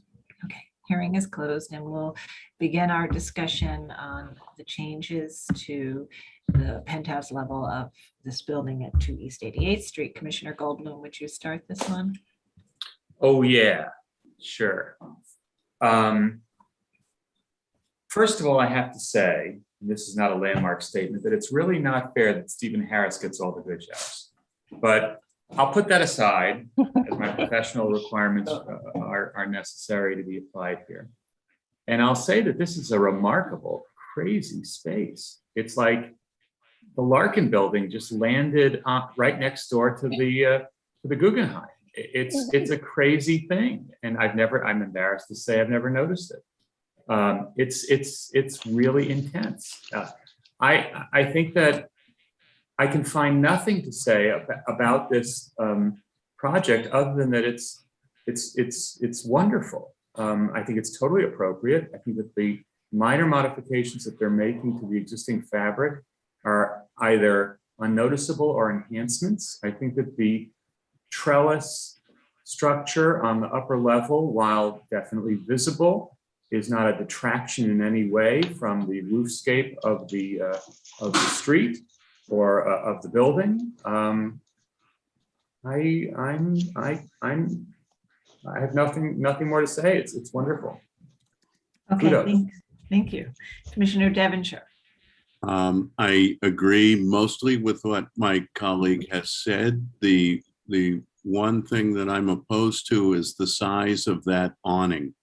I think I'm okay with the pergola actually, because it almost looks like a mechanical system element, but the awning I think is far too visible. It juts out too far into the atmosphere and it needs to be reduced in size. Thank you. Commissioner Chen. Yeah, I'm in agreement with Michael Goldblum as well. I think the only minor observation I was given, we historically is concerned about the reflectivity of the glass railing, and no one mentioned that. So that's my only comment on that matter. Commissioner Jefferson. The awning is an issue for me, particularly the shadow that it will cast. And I think the pergola changes the spatial, the vertical, and then you have the horizontal. I think the pergola is questionable for me. Commissioner Gustafson. I agree with Commissioner Devonshire. Okay, and Commissioner Chapin. I'm still here. Oh, sorry, you're still here. Okay, great. And I knew you didn't have a lot of time. Okay, great. No, it's all right. I'm here for another 15. I agree with Commissioner Devonshire as well. I think that the canopy is too broad, and I actually feel the same way about the pergola. Although, on some level, if the pergola were longer or we only saw it, maybe that would be sufficient. But I just think it's and maybe if it's overgrown with vines and other things, it will really look like a lot of the greenery on the roof. So I can understand that the pergola might be all right, but I do think that the canopy is too big. Amazing building, amazing project. Okay, great. And I think, we have seen in other applications extensive presentations about the history of rooftop terraces on buildings, apartment buildings on the Upper East Side. So I think the pergola kind of fits in with some of the fantastical. Right. And it was interesting to see, Aaron showed that image, and I would not be surprised if there was, in fact, a tennis court up there. So I can understand that there's a kind of a recreational piece of this that might programmatically have a history here. So that in that sense, it seems fine. Commissioner Chapin? I agree with Michael Devonshire as well. I think that the canopy, the awning is a little too prominent. The pergola, I think, is, I can accept it because it's a pergola, although it does kind of, present, you can really see it. But I think that, that's the kind of appurtenance on rooftops that I think is an appropriate temporary, because it looks to be a temporary structure, whether it is or it isn't. That's what it presents as. So I'm okay with that. I had thought a little bit about maybe some additional pillars, but I think, because there's an area where there were in the past, there were corners and pillars. But I think at this distance, it's really not going to be evident at all to the eye. So in general, I think it's a very nice project, which is not going to really disrupt in any way, and in fact, in some ways improve one's perception of this rooftop, really unusual and charming, interesting rooftop accretion. So in general, I can approve it, and I share Michael's comments. Okay. All right. So I know Commissioner Goldblum, you supported it as is, but would you be comfortable making a motion with the condition that the awning be reduced when working in consultation with the staff? Totally. Okay, great. All righty. Regarding 2 East 88th Street in the expanded Carnegie Hill Historic District, the application is to alter a penthouse. I note that the building style, scale, materials, and details are among the features that contribute to the special architectural and historic character of the Upper East Side Historic District. I recommend approval with modifications, finding that the proposed work will not damage or eliminate any significant architectural features, that the proposed alterations to the penthouse and other rooftop installations will only be moderately visible from public thoroughfares at a distance, primarily along the north, from the north along Fifth Avenue and from Central Park. That the proposed cast stone cladding at the penthouse will be compatible with historic brick cladding in terms of masonry, material, and color. That the proposed enlarged and combined window openings featuring multi-light bronze windows eliminates unsympathetic, non-historic masonry info and is evocative of the historically open terrace. That the lowered string course will reintroduce a decorative element that was minimized when masonry openings on Fifth Avenue were modified. That the proposed open wood trellis, glass guardrails, metal bulkhead enclosure, and mechanical screen will have a transparent quality and will be in keeping with typical rooftop accretions on large apartment buildings and will not draw undue attention to themselves. And that the enlarged penthouse at the southern facing and secondary eastern facing facades will be a designed element of the building, creating a uniform termination of the facade and will not be visible from any public thoroughfares. However, I recommend that the applicant work with staff to resize reduce the size of the proposed canopy. Thank you. Commissioner Devonshire, would you second that motion? Absolutely. Second. Thank you. And Mark, will you call a vote? Chair Carroll, Aye. Commissioner Shamir Barron, Aye. Commissioner Chapin, Aye. Commissioner Chen, Aye. Commissioner Devonshire, Aye. Commissioner Goldblum, Aye. Commissioner Gustafson, Aye. Commissioner Jefferson. Aye. With 8 in favor and none opposed, the motion passes. Thank you, commissioners. Approved. Thank you. Okay, we'll now move to the next item. Okay, and before we do that, I do want to read in to the record item 9, which we will not have a chance to get to today. So I'm reading to the record public hearing item number 9, LPC 22-11104 at 65 Jamel Terrace, the Morris Jamel Mansion, individual and interior landmark, also in the Jamel Terrace Historic District.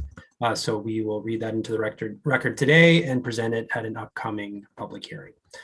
So now I will go back to the last item that we will review today, public hearing item number 8, LPC 22-11047. This is an application for a binding report in the Borough of Manhattan, block 2241, lot 35, 4881 Broadway, the Dyckman House individual landmark. A Dutch colonial style farmhouse built circa 1785. The application is to construct an addition and provide barrier-free access to the house and to the site, along with other site alterations. Okay, commissioners, the applicants have entered the hearing. Nancy, you now have control of the presentation. You can advance the slides using your arrow keys or your mouse. Please state your name for the record and you may begin. Okay, and I think I want to also note for the record that Commissioner Chapin and Commissioner Goldblum are recused on this item. Great. Well, thank you very much and good afternoon, commissioners.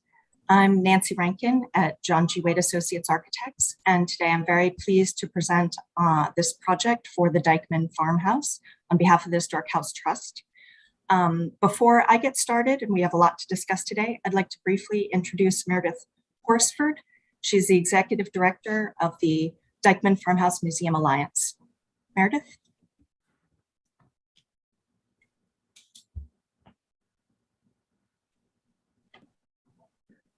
Meredith doesn't show up in our attendees as Meredith. Do you know if she's under a different name?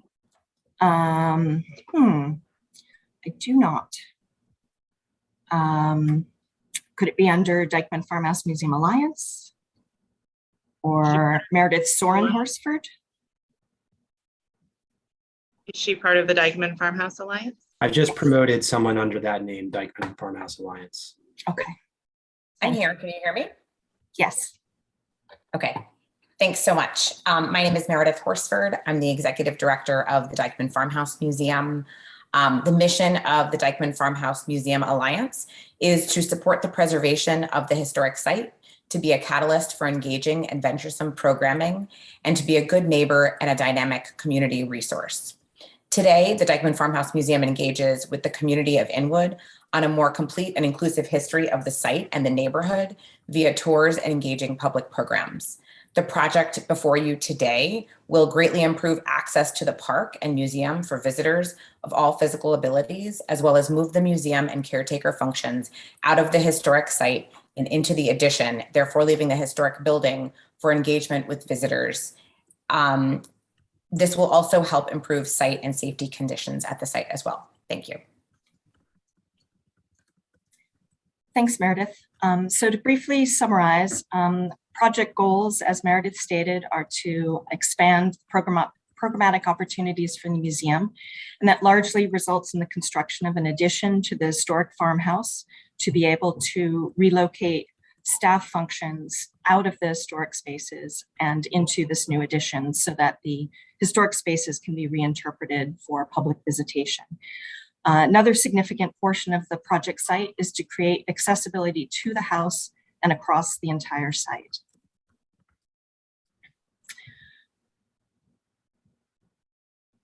The Dykeman Farmhouse is the last remaining Dutch colonial farmhouse in Manhattan. It's designated both locally and nationally as significant, and it has been important to the Inwood community for generations. You can see that the neighborhood context has changed significantly since the 18th century. And here are some views to and from the site in the neighborhood. These are some of the earliest archival images of the Dykeman Farmhouse. During this time in the mid-19th century, the Dykeman family still resided in the house and used the house and the surrounding area for farmland and orchards. You can see to the right in both pictures a circa 1830s addition to the north of the farmhouse. These are photographs from the mid-19th century to late 19th century, illustrating the time period after the residency of the Dykeman family, when the house was no longer used as a farmhouse, and both the house and the site were really in dilapidated condition. This is an early 20th century view of the house after Broadway at the front was lowered significantly. You can see the earlier summer kitchen to the left of the house, added on at an early stage in the construction of the house from 1783, and the circa 1830 addition to the right. This is one of the last views that we have of that addition. And then these are wonderful views of the restoration work that was done in 1915 and 16. The house was purchased at the time of a lot of expansion, real estate development in the area, and was threatened. It was purchased by the Dykeman descendants and restored in a sort of colonial revival manner. The site was completely rehabilitated, a perimeter wall was constructed, and the 1830s addition was actually removed. The property was then donated to the city to be used as a furnished house museum. So a good part of the project also includes a number of exterior and interior restoration scope items. We will be reviewing those in detail with the staff at the Landmarks Commission. And just for orientation purposes, these are some photographs, recent photographs of the exterior of the house, illustrating the conditions. So one of the main items we want to discuss today is the proposed addition to the north of the house. This is, as you can see to the right of the image there, larger than the original location, the original addition to the building, but is located in the same approximate location as the 1830s addition. It is connected to the house with a small hyphen that includes a small staircase that connects from the first floor of the addition to the higher raised main first floor of the house. This is the proposed west elevation with the addition shown to the left. The addition also includes a accessible ramp nestled against its side that brings visitors up to the elevation of the rear west porch on the historic farmhouse. This is the proposed north elevation. You can see the doorway to a proposed public toilet, as well as to the right, the accessible ramp that goes up adjacent to that building and to the rear porch. This is a diagram showing the proposed physical impact to the north facade of the house. The darker rectangle is the proposed door to the historic farmhouse from the connector from the new addition. It's located in a previous doorway that connected the 1830s addition to the historic farmhouse. The medium gray tone is the portion of the connection, the hyphen connection that will be physically touching the masonry portion of the historic farmhouse. And the lighter gray tone is the full volume of the new addition with the dashed line representing the outline of the 1830s north addition. This is a massing study showing the massing of the building from Broadway. And another study showing this from the rear portion of the site on the west side of the house. This is a materials board showing the proposed materials for the addition, which reflect in large measure the historic materials of the Dykeman farmhouse with wood clapboard siding and trim and windows. We are proposing a standing seam metal roof, which did exist at one point on both the historic farmhouse and the 1830s addition. We're proposing that to differentiate the addition somewhat from the historic portion of the Dykeman farmhouse. We're also proposing for the ramp acetylated wood decking and metal railing, and where necessary, metal mesh guards. This is a rendering of the proposed west elevation. This will now be the main doorway that all visitors will be welcomed to the Dykeman farmhouse. Just going quickly through the floor plans. The new addition is a slab on grade, so these are just the footings. On the left-hand side, you can see the summer kitchen, which is currently the caretaker's apartment. So by relocating the caretaker's apartment to the new addition, we're able to recapture a very significant interpretive aspect for the museum that directly relates to some of the site improvements that are also being proposed.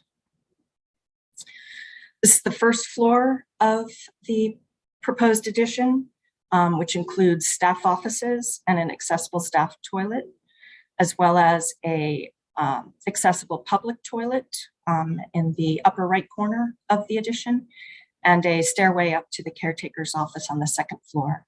You can see the relationship between the accessible ramp and the west porch in this diagram as well. This is the second floor of the proposed addition, which is largely the caretaker's residence, the roof of the hyphen space, and then the historic second floor bedroom that will no longer need to be used for staff purposes and can be recaptured for programmatic visitation and museum interpretation. This is a enlarged diagram of the ramp to illustrate how we're trying to minimize its overall size and impact on the site. The lower portion of the ramp is actually paved in brick to relate it more closely to the landscaped areas. And then for the second and third runs, this is traversing a 4-foot 4-inch grade change. The upper two portions of the ramp will be the acetylated wood decking with metal railing and metal mesh guards where necessary. It connects to the end of the west porch right there, and that's the west porch surface that will be raised approximately 3 inches. Here's a section diagram through that to show how the new porch level will align with the interior floor level. There will also be a small portion of the railing removed from the west porch, and the stairs down to grade will be reconfigured to meet current code requirements for rise and run. Should be noted that this rear porch of the house was reconstructed as part of the 1916 restoration of the house and has been renovated several times since. Now to go through the landscape briefly, these are some existing photographs of conditions today. This is the existing site plan. A few points that we wanted to mention. The current public access to the park is right at the corner of 204th Street and Broadway. The main floor of the farmhouse is not accessible. Neither are the public toilets or the majority of the programmatic spaces on the site. And generally throughout, the paving and the fencing and the railings and the plantings are really failing and overgrown. Just quickly, 2 site sections to help appreciate the topographic challenges that we have. There's a 15-foot 9-inch grade change between the highest point of adjacent sidewalk and the existing first floor of the historic farmhouse. This is looking west through 204th Street. And this is looking south through Broadway. There are also 2 very significant specimen beech trees behind the farmhouse when looking from Broadway that we are very mindful of in our design. So working with Terrain, our landscape architect consultants, and very closely with the Department of Parks and Recreation design team, we developed a new public entrance to the park, which is at the westernmost edge of the site along 204th Street. This is a universal point of access for all visitors, which was a very key goal of the design. We've been able to enlarge several areas now for outdoor programmatic space that can support the interpretive mission of the museum. In general, the scheme rehabilitates most pavings and plantings, and of primary importance is a universal accessible route throughout the site. This is a quick diagram just illustrating that in pink. What's significant, we think, about this is the approach through the landscape that really gives you more of an immersion in the landscape before arriving at the house, recalling perhaps the farm and its more rural context, and bringing all people to the same point of entrance to the site on the west, and to the public toilets and to the staff offices. And then accessible access all across the front and into the interpretive kitchen spaces, both the winter kitchen and the summer kitchen, as well as to the south of the building, productive garden spaces that are very key to a lot of the mission of the Dyckman Farmhouse for their interpretive use. These are some of the site materials. Brick paving and stone stairs throughout the site, areas of permeable paving, both near the Hessian Hut and in other areas. The Central Park settee is the bench that we've chosen throughout the site. And then just a quick diagram to illustrate railings associated with those stairs, calling attention to a constructed ramp that is in the northwest corner of the site to help mitigate the significant grade change from the sidewalk to the first floor and to some of the upper landscaped areas around the house. Details of, at the top, the accessible ramp that is adjacent to the addition and gets you to the west porch. And then at the bottom, an elevation of the ramp that is within the landscape in the northwest corner. And then photographs of the streetscape around the site, looking at the perimeter wall and fencing. These are existing conditions. And the area, again, to the westernmost edge of the site along 204th Street is where we're proposing a new pedestrian entrance for the site for all visitors. This is an elevation drawing of the same, showing where a small area of wall will be infilled with salvage stone, and new pedestrian and vehicular gates will be proposed that are evocative and similar in detail to the existing fencing for the perimeter. This is a plan of the existing entrance to the site today at 204th Street and Broadway. Existing elevations of this area. It is a very steep and somewhat precarious stair that goes up right now. And this is proposed to be retained for staff use only and has been modified to reflect current code conditions for rise and run of stairs and for handrails to improve safety. The adjacent site area at the upper level to the right has actually been raised to provide that accessibility across the front of the house and to the productive gardens just to the west or upper part of the slide. And this is an elevation of that portion of the site. And then to close, we just would quickly like to run you through the universally accessible path through from the new entrance through the site. Renderings are on the left and photographs of existing conditions on the right. This is just inside. Straight ahead will be the universally accessible path with the stairways up past the smokehouse and the well to the farmhouse to your right. Moving along the site towards the north. Getting closer to the existing programmatic area by the Hessian Hut, which is reconstruction from the Revolutionary War time period of this neighborhood. You can see the ramp starting here that transitions up to the upper level of the site in this rear corner. Looking back at the farmhouse up to your right and the addition. Coming along the ramp. Looking back towards 204th Street and to the farmhouse to your left. And then from the west porch, which will now be the main entrance to the house, looking back at the Hessian Hut and the ramp in the corner, and just to the right, the new ramp that leads you to back to grade from this entrance.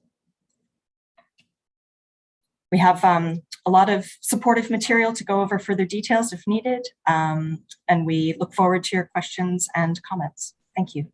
Thank you very much. All right, commissioners, do we have any questions? Yes, Commissioner Devonshire, please go ahead. What is the metal that's intended to be used on the addition, and what's the finish on that metal? I think we would probably use a turn-coated stainless, likely, so that it has a natural finish that is very similar to perhaps either a lead or a tin that would have possibly been used. Could also be a painted metal, if that could also be very appropriate to the sort of post-Civil War era. Thank you. Okay, any other questions? All right, let's see if we have public testimony. If you're in the meeting and would like to speak on this item, please raise your virtual hand so we can identify you, and I'll turn it over to Sonia to take us through the testimony. Thank you. We do have some signups. We'll start with Helen Freeman from the Historic Districts Council. I'll be promoting you to panelists now.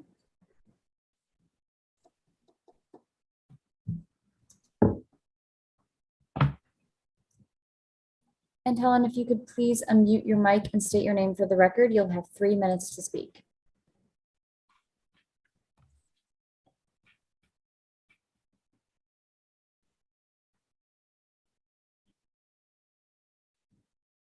Helen may have stepped away, so we'll move to John Graham. John Graham, I'll be promoting you to panelist now.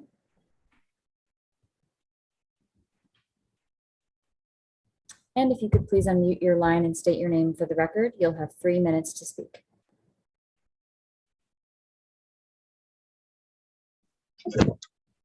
Good afternoon, Commissioners. John Graham for the Victorian Society in New York.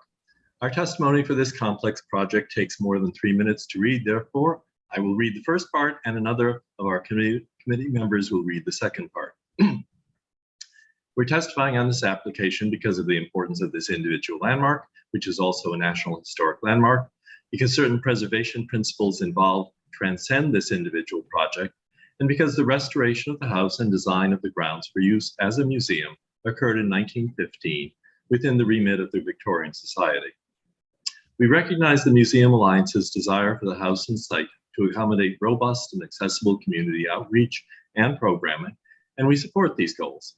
But in reaching these goals, a proper balance must be maintained with the historic fabric and character of the building and site.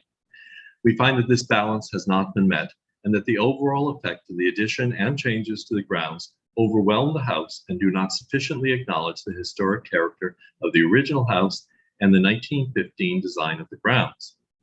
Our position is that for a publicly owned individual landmark like this one, whose primary purpose is to document and interpret history, architecture, and culture, any addition that isn't a documentary reconstruction of a significant historic condition is not likely to be appropriate. However, as a matter of historic preservation practice and adherence to the Secretary of the Interior's standards, we believe it would be appropriate to reconstruct the diminutive early 19th century wing, which may have started life as a separate house and then been moved to the site, to its original design. So we acknowledge that this contravenes the historically significant 1915 work, which removed this addition. But the proposed addition is much bigger, and the proposed link only serves to further increase its bulk. The enlarged size does strange things to the proportions. Note that the original wing had 3 half-attic windows on the east facade and 2 double-hung attic windows on the north facade. The proposed addition has the same fenestration, which is proportionally that much larger to fit the enlarged building. This contributes to making the addition appear out of scale and a much more significant presence in relation to the original house. We urge the Commission to request an alternate approach that includes constructing a separate building elsewhere on the site, possibly in conjunction with reconstruction of the original wing to its historic size. It's possible that a protected connecting walkway between a new building and the existing house could be made to work with the landscape. We note further that the back west porch, to be rebuilt for accessibility reasons, dates from 1915 and did not exist in this form prior to that time. The 1991 Historic Structure Report recommends reconstructing it to match its original form, and this would be a good opportunity to consider that option. Thank you very much, Commissioners. Thank you. So I see, Helen, that you're back. So if you could please unmute your line and state your name for the record, you'll have 3 minutes to speak.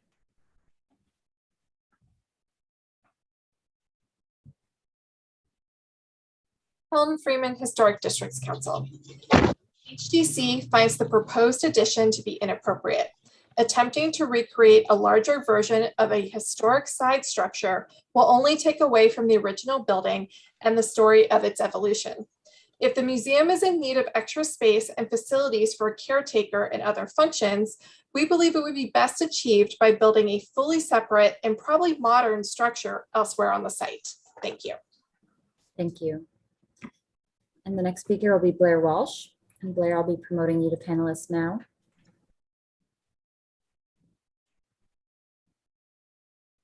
Oh, I see that. Blair, if you could unmute your line and state your name for the record, you'll have 3 minutes to speak.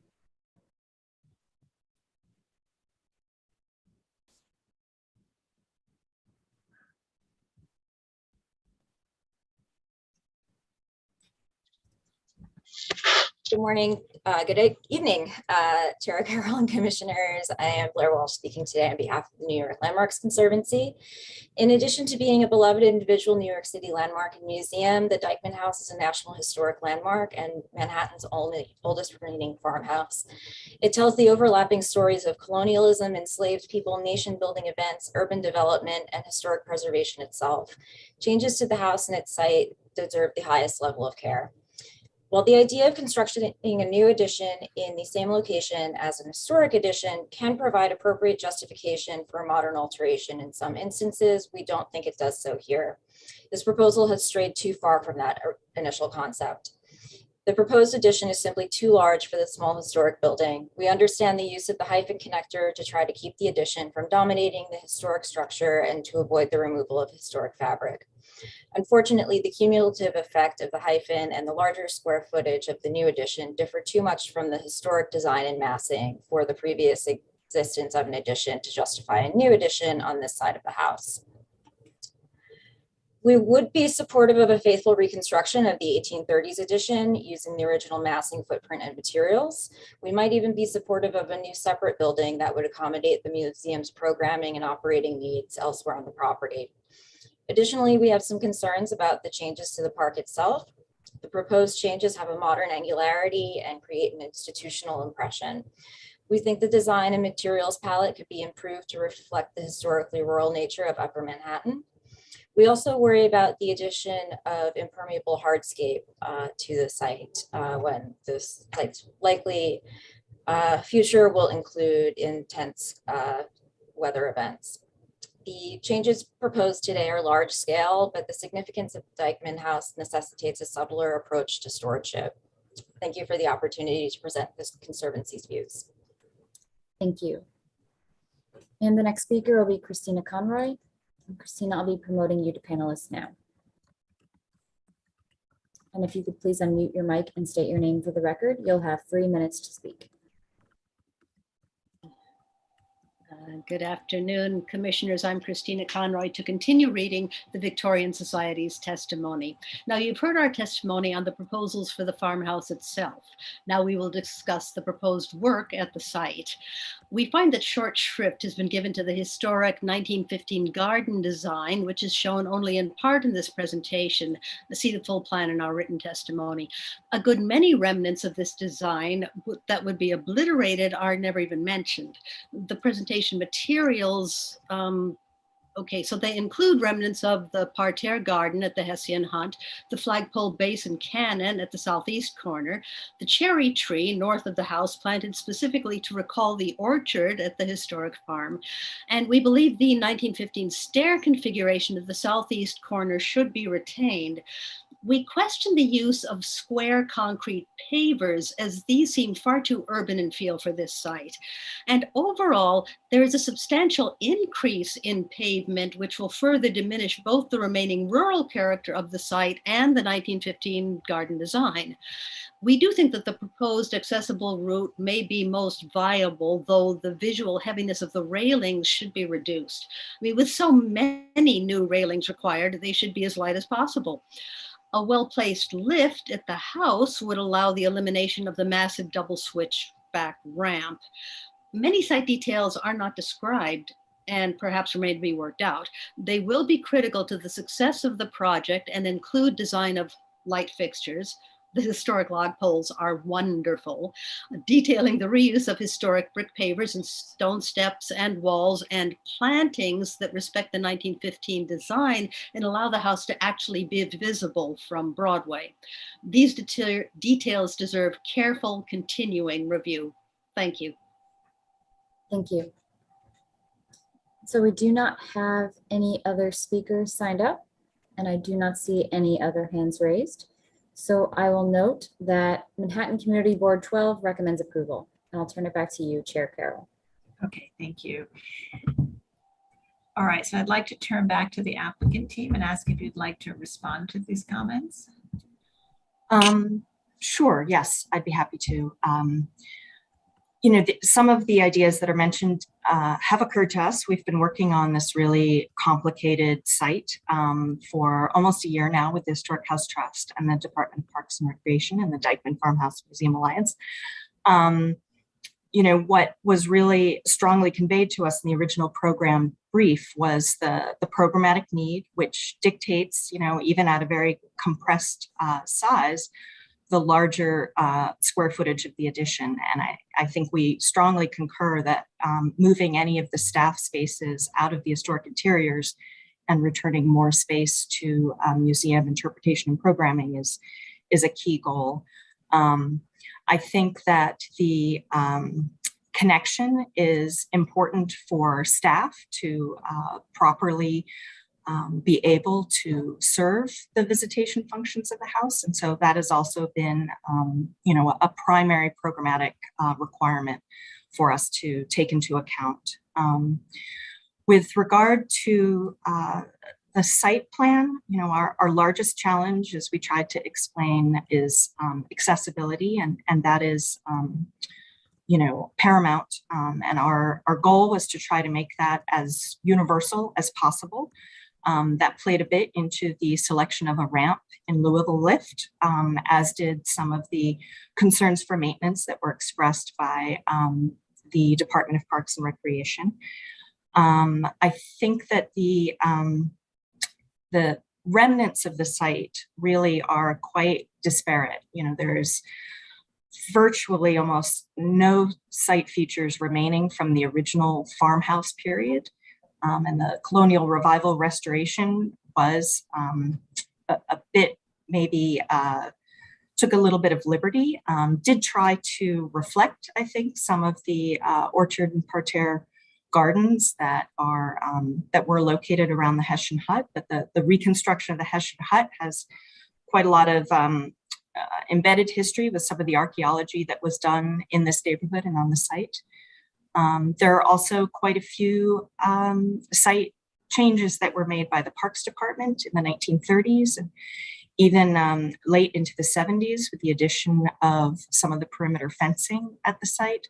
So our goal was to try to kind of respect those layers where they have remaining integrity and try to overlay onto that the accessibility requirements and the programmatic requests for expanded spaces to do outdoor events to support many of the school programs that the Dyckman Farmhouse has held for years, and to connect some of the exterior spaces with some of the interior kitchen spaces that will have renewed interpretive programming as well. We'd be happy to discuss other details or questions that the commissioners may have. Okay, thank you. All right, and commissioners, do we have any final questions? All right, I don't think so. So we're gonna make a motion to close the hearing, and then we'll have a Sorry, Chair discussion. Carroll. Yes. I apologize. I forgot one piece of testimony that we received, which was that Borough President Mark Levine wrote us a letter in support of this application. Thank you very much, Sonia. Okay, so we're gonna move to close the hearing and have our discussion. We do not have a quorum at this point, so our discussion will lead to feedback, and to the extent that there are changes suggested, you can certainly make those changes for a return visit, but we won't be able to vote today. Okay, so let's begin that discussion now. Commissioner Gustafson, would you like to start this one? Do we vote to close the hearing? Oh, I'm sorry. Right. Motion to close the hearing. Commissioner Jefferson, would you make a motion to close the hearing? Yes. Thank you. Right. Commissioner Chen, would you second that motion? Second. All in favor, say aye. Aye. Aye. Any opposed? Okay, now we'll begin. Still me. Still you. Okay. Okay. I think, if you're familiar with the site, the Dyckman Farmhouse site gives a whole new meaning to inaccessible. I mean, we have accessibility projects come to us all the time, but if you can't imagine how difficult it is to deal with the contours of that house. It's from the main entrance to just negotiating your way around the park. It's extremely difficult. So finding solutions, I imagine, it was quite complex. So with that in mind, I think having the proposed addition in the location of the prior addition is the right choice. I think it can't, as you've heard, I don't think it can serve its purpose if it is separated from the main house. I think in its design and its details and materials, the addition is fine with one exception. And I'll talk about that in a minute. I think the hyphen is necessary, and using the existing or the access that was the original location of access for the previous addition means that it's not going to destroy any original materials. The alterations that are being done for the purpose of putting in the ramp are being done at the back of the house. Now, it's a park, so it's, the rear of the house, yes, is within public view. However, it is not, of all of the choices, it is not in sight from any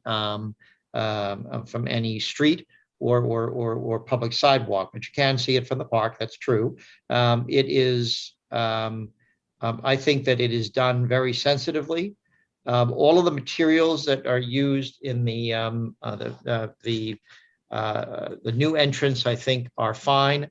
I would recommend that they work very closely with our staff on the materials for the various rails, and because those did seem to me to be a bit on the modern side, and a bit on the how to say it, the hefty side, which is to say we could make those things to disappear a bit more, I would think. Let's see. All of the paving materials and benches, though, again, benches are fine. Paving materials, that's something else I would suggest that they work with our staff on. If there is a way to use more historically sensitive paving materials and less standardized, Department of Parks and Recreation materials, that would be terrific. I think they ought to work together on that. And moving the entrance, by the way, from the main entrance from the corner of 204th Street all the way into the, I guess, what is it, the south west corner of the site is actually a brilliant idea, and probably has been thought about by every single human being who ever had to walk up those stairs. And finally, I think my one comment on the, if you look at, can we see slide 14?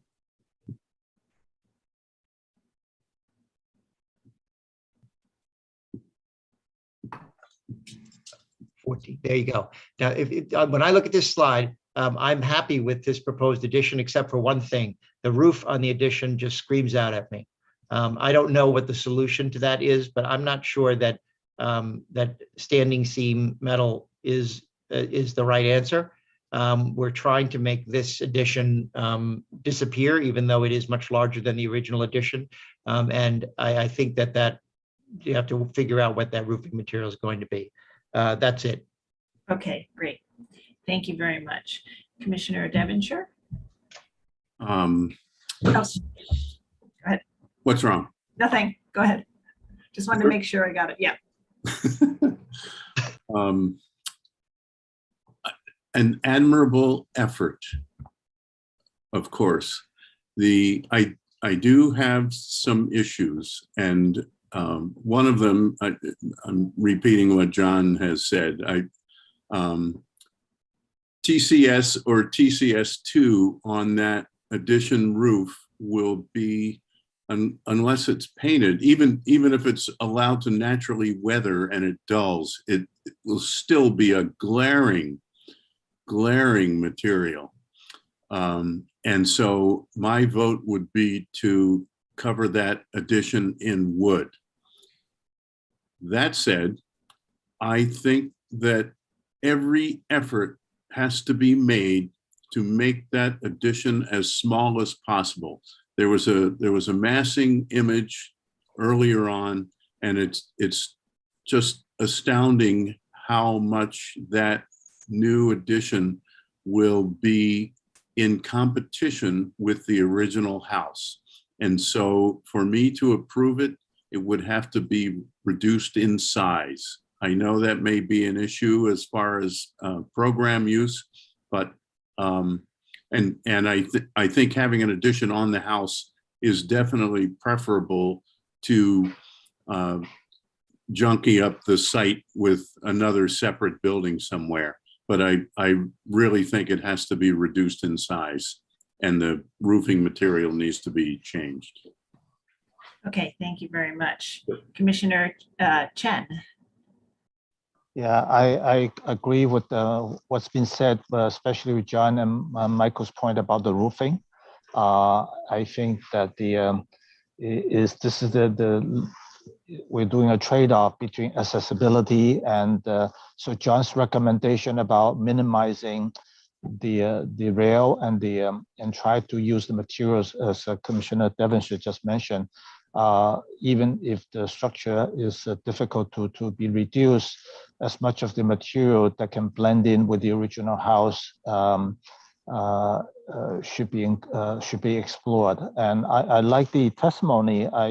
Obviously we haven't seen.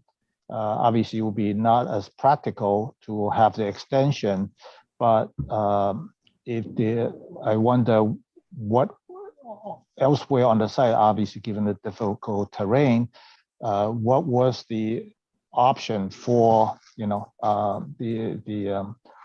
whether a structure detached is applicable? I guess not. But I'm just curious.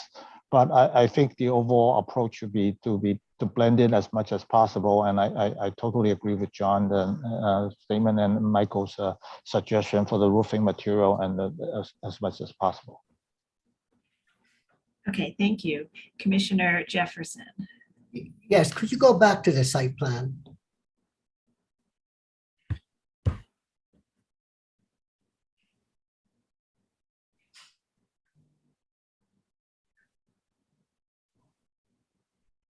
No, the one that shows the ramp and okay, this one, yeah, this is good enough. I think the new entrance is brilliant because when you walk up the block, you can see the building and then you enter somewhere else. So it's a very interesting landscape approach. I think the atmosphere that the hardscape is producing a kind of reducing the atmosphere of a farm. And I want to keep that notion of a softscape. Is there any way that we could use softer material for walking surfaces? And reality, not to have any straight path at all, just curving paths, particularly the ones with the stair. They could be curving. They don't have to be 90 degrees. They could be softer, a kind of atmospheric in the park to keep that. And my final thing is this ramp. I mean, we have other tools for getting people up to another level. This ramp is the size of half the addition. It's huge. Is there another way? Can they put a lift? Can they incorporate a beautiful lift that would bring you up to the terrace? Is there another way of doing that without this large element? And The size of the addition is quite big. But I don't see in terms of the program how they're going to change that. But if there's any way of moving it back or not so closely attached to the main farmhouse. The main farmhouse is charming, beautiful little thing. And just move it back maybe 5 feet, 10 feet, you know, just so it doesn't feel like it's attached. It has some other transition from A to B in another way, you know. So those are my comments. Okay, all right, great. I want to thank you all for your comments and sticking it out. And, you know, as I said, we're not going to be able to vote today, but I do think that the commission is really supportive of our cultural institutions, particularly those in our historic buildings and the historic house trust properties. And I think that we defer to, you know, many of these many of the organizations that run these houses on their mission needs and interpretation and educational needs. So I think given the program that's proposed, I do recognize that buildings, you know, museums do need to have spillover space, even for the safety of the historic building itself, to have people congregating elsewhere and restrooms and gift shops to support it. So I think that generally we've heard pretty supportive comments about the approach and the idea of putting an addition where one was located. You know, I think Commissioner Wellington did want to understand more about the possibility of doing something separate, but I think the majority of us recognize that the terrain would be difficult and that that might in fact take away more from the sort of bucolic landscape around the building. And I also would also caution about archaeology as well. So putting it in a location of where there was already an addition seems logical to me, and the hyphen seems to work, but I do think there have been concerns about the size. So if there's a way you can study the size and or placement, setting it back or pulling it away a little bit more, that would be a worthwhile effort to work on for the next time you come back, even to show us why something doesn't work. And similarly, why other alternatives to the ramp at the back wouldn't work. I know that mechanical lifts have their own challenges, and so the truly most accessible pathway is a ramp. And I do think it is at the back of the house while still visible from the park, not visible from the street. And so I could support it, but I think others would like to see, to be sure that this is sort of the best approach and the most integrated approach. And whether, you know, I don't know whether actually pushing the addition back a little bit, working with the terrain, maybe there's a way to embed it more into the landscape. So that would be maybe the two components that you could study that might actually help each other. And then the other thing that I think people have commented on today are some of the material choices. So the roofing material, the railing materials, and the paving materials. So if you could think a little bit about those, and we'll have you back as soon as you're ready. And some of I think what you'll be showing us may be revisions, and some may be additional information for clarification. But we'll take no action today, and we'll see you back as soon as you're ready. Thank you. All right, so that concludes our day. I want to thank everybody for participating today. And I want to thank you commissioners who stuck it out. And we got almost to the end of our agenda. We did read one item into the record. We have very full agendas for the rest of the summer. So we'll be working hard, but I thank you always for your commitment and dedication. And we will see you all on August 2nd. Thank you very much. Goodbye, everybody. Thank you. Yeah, bye-bye.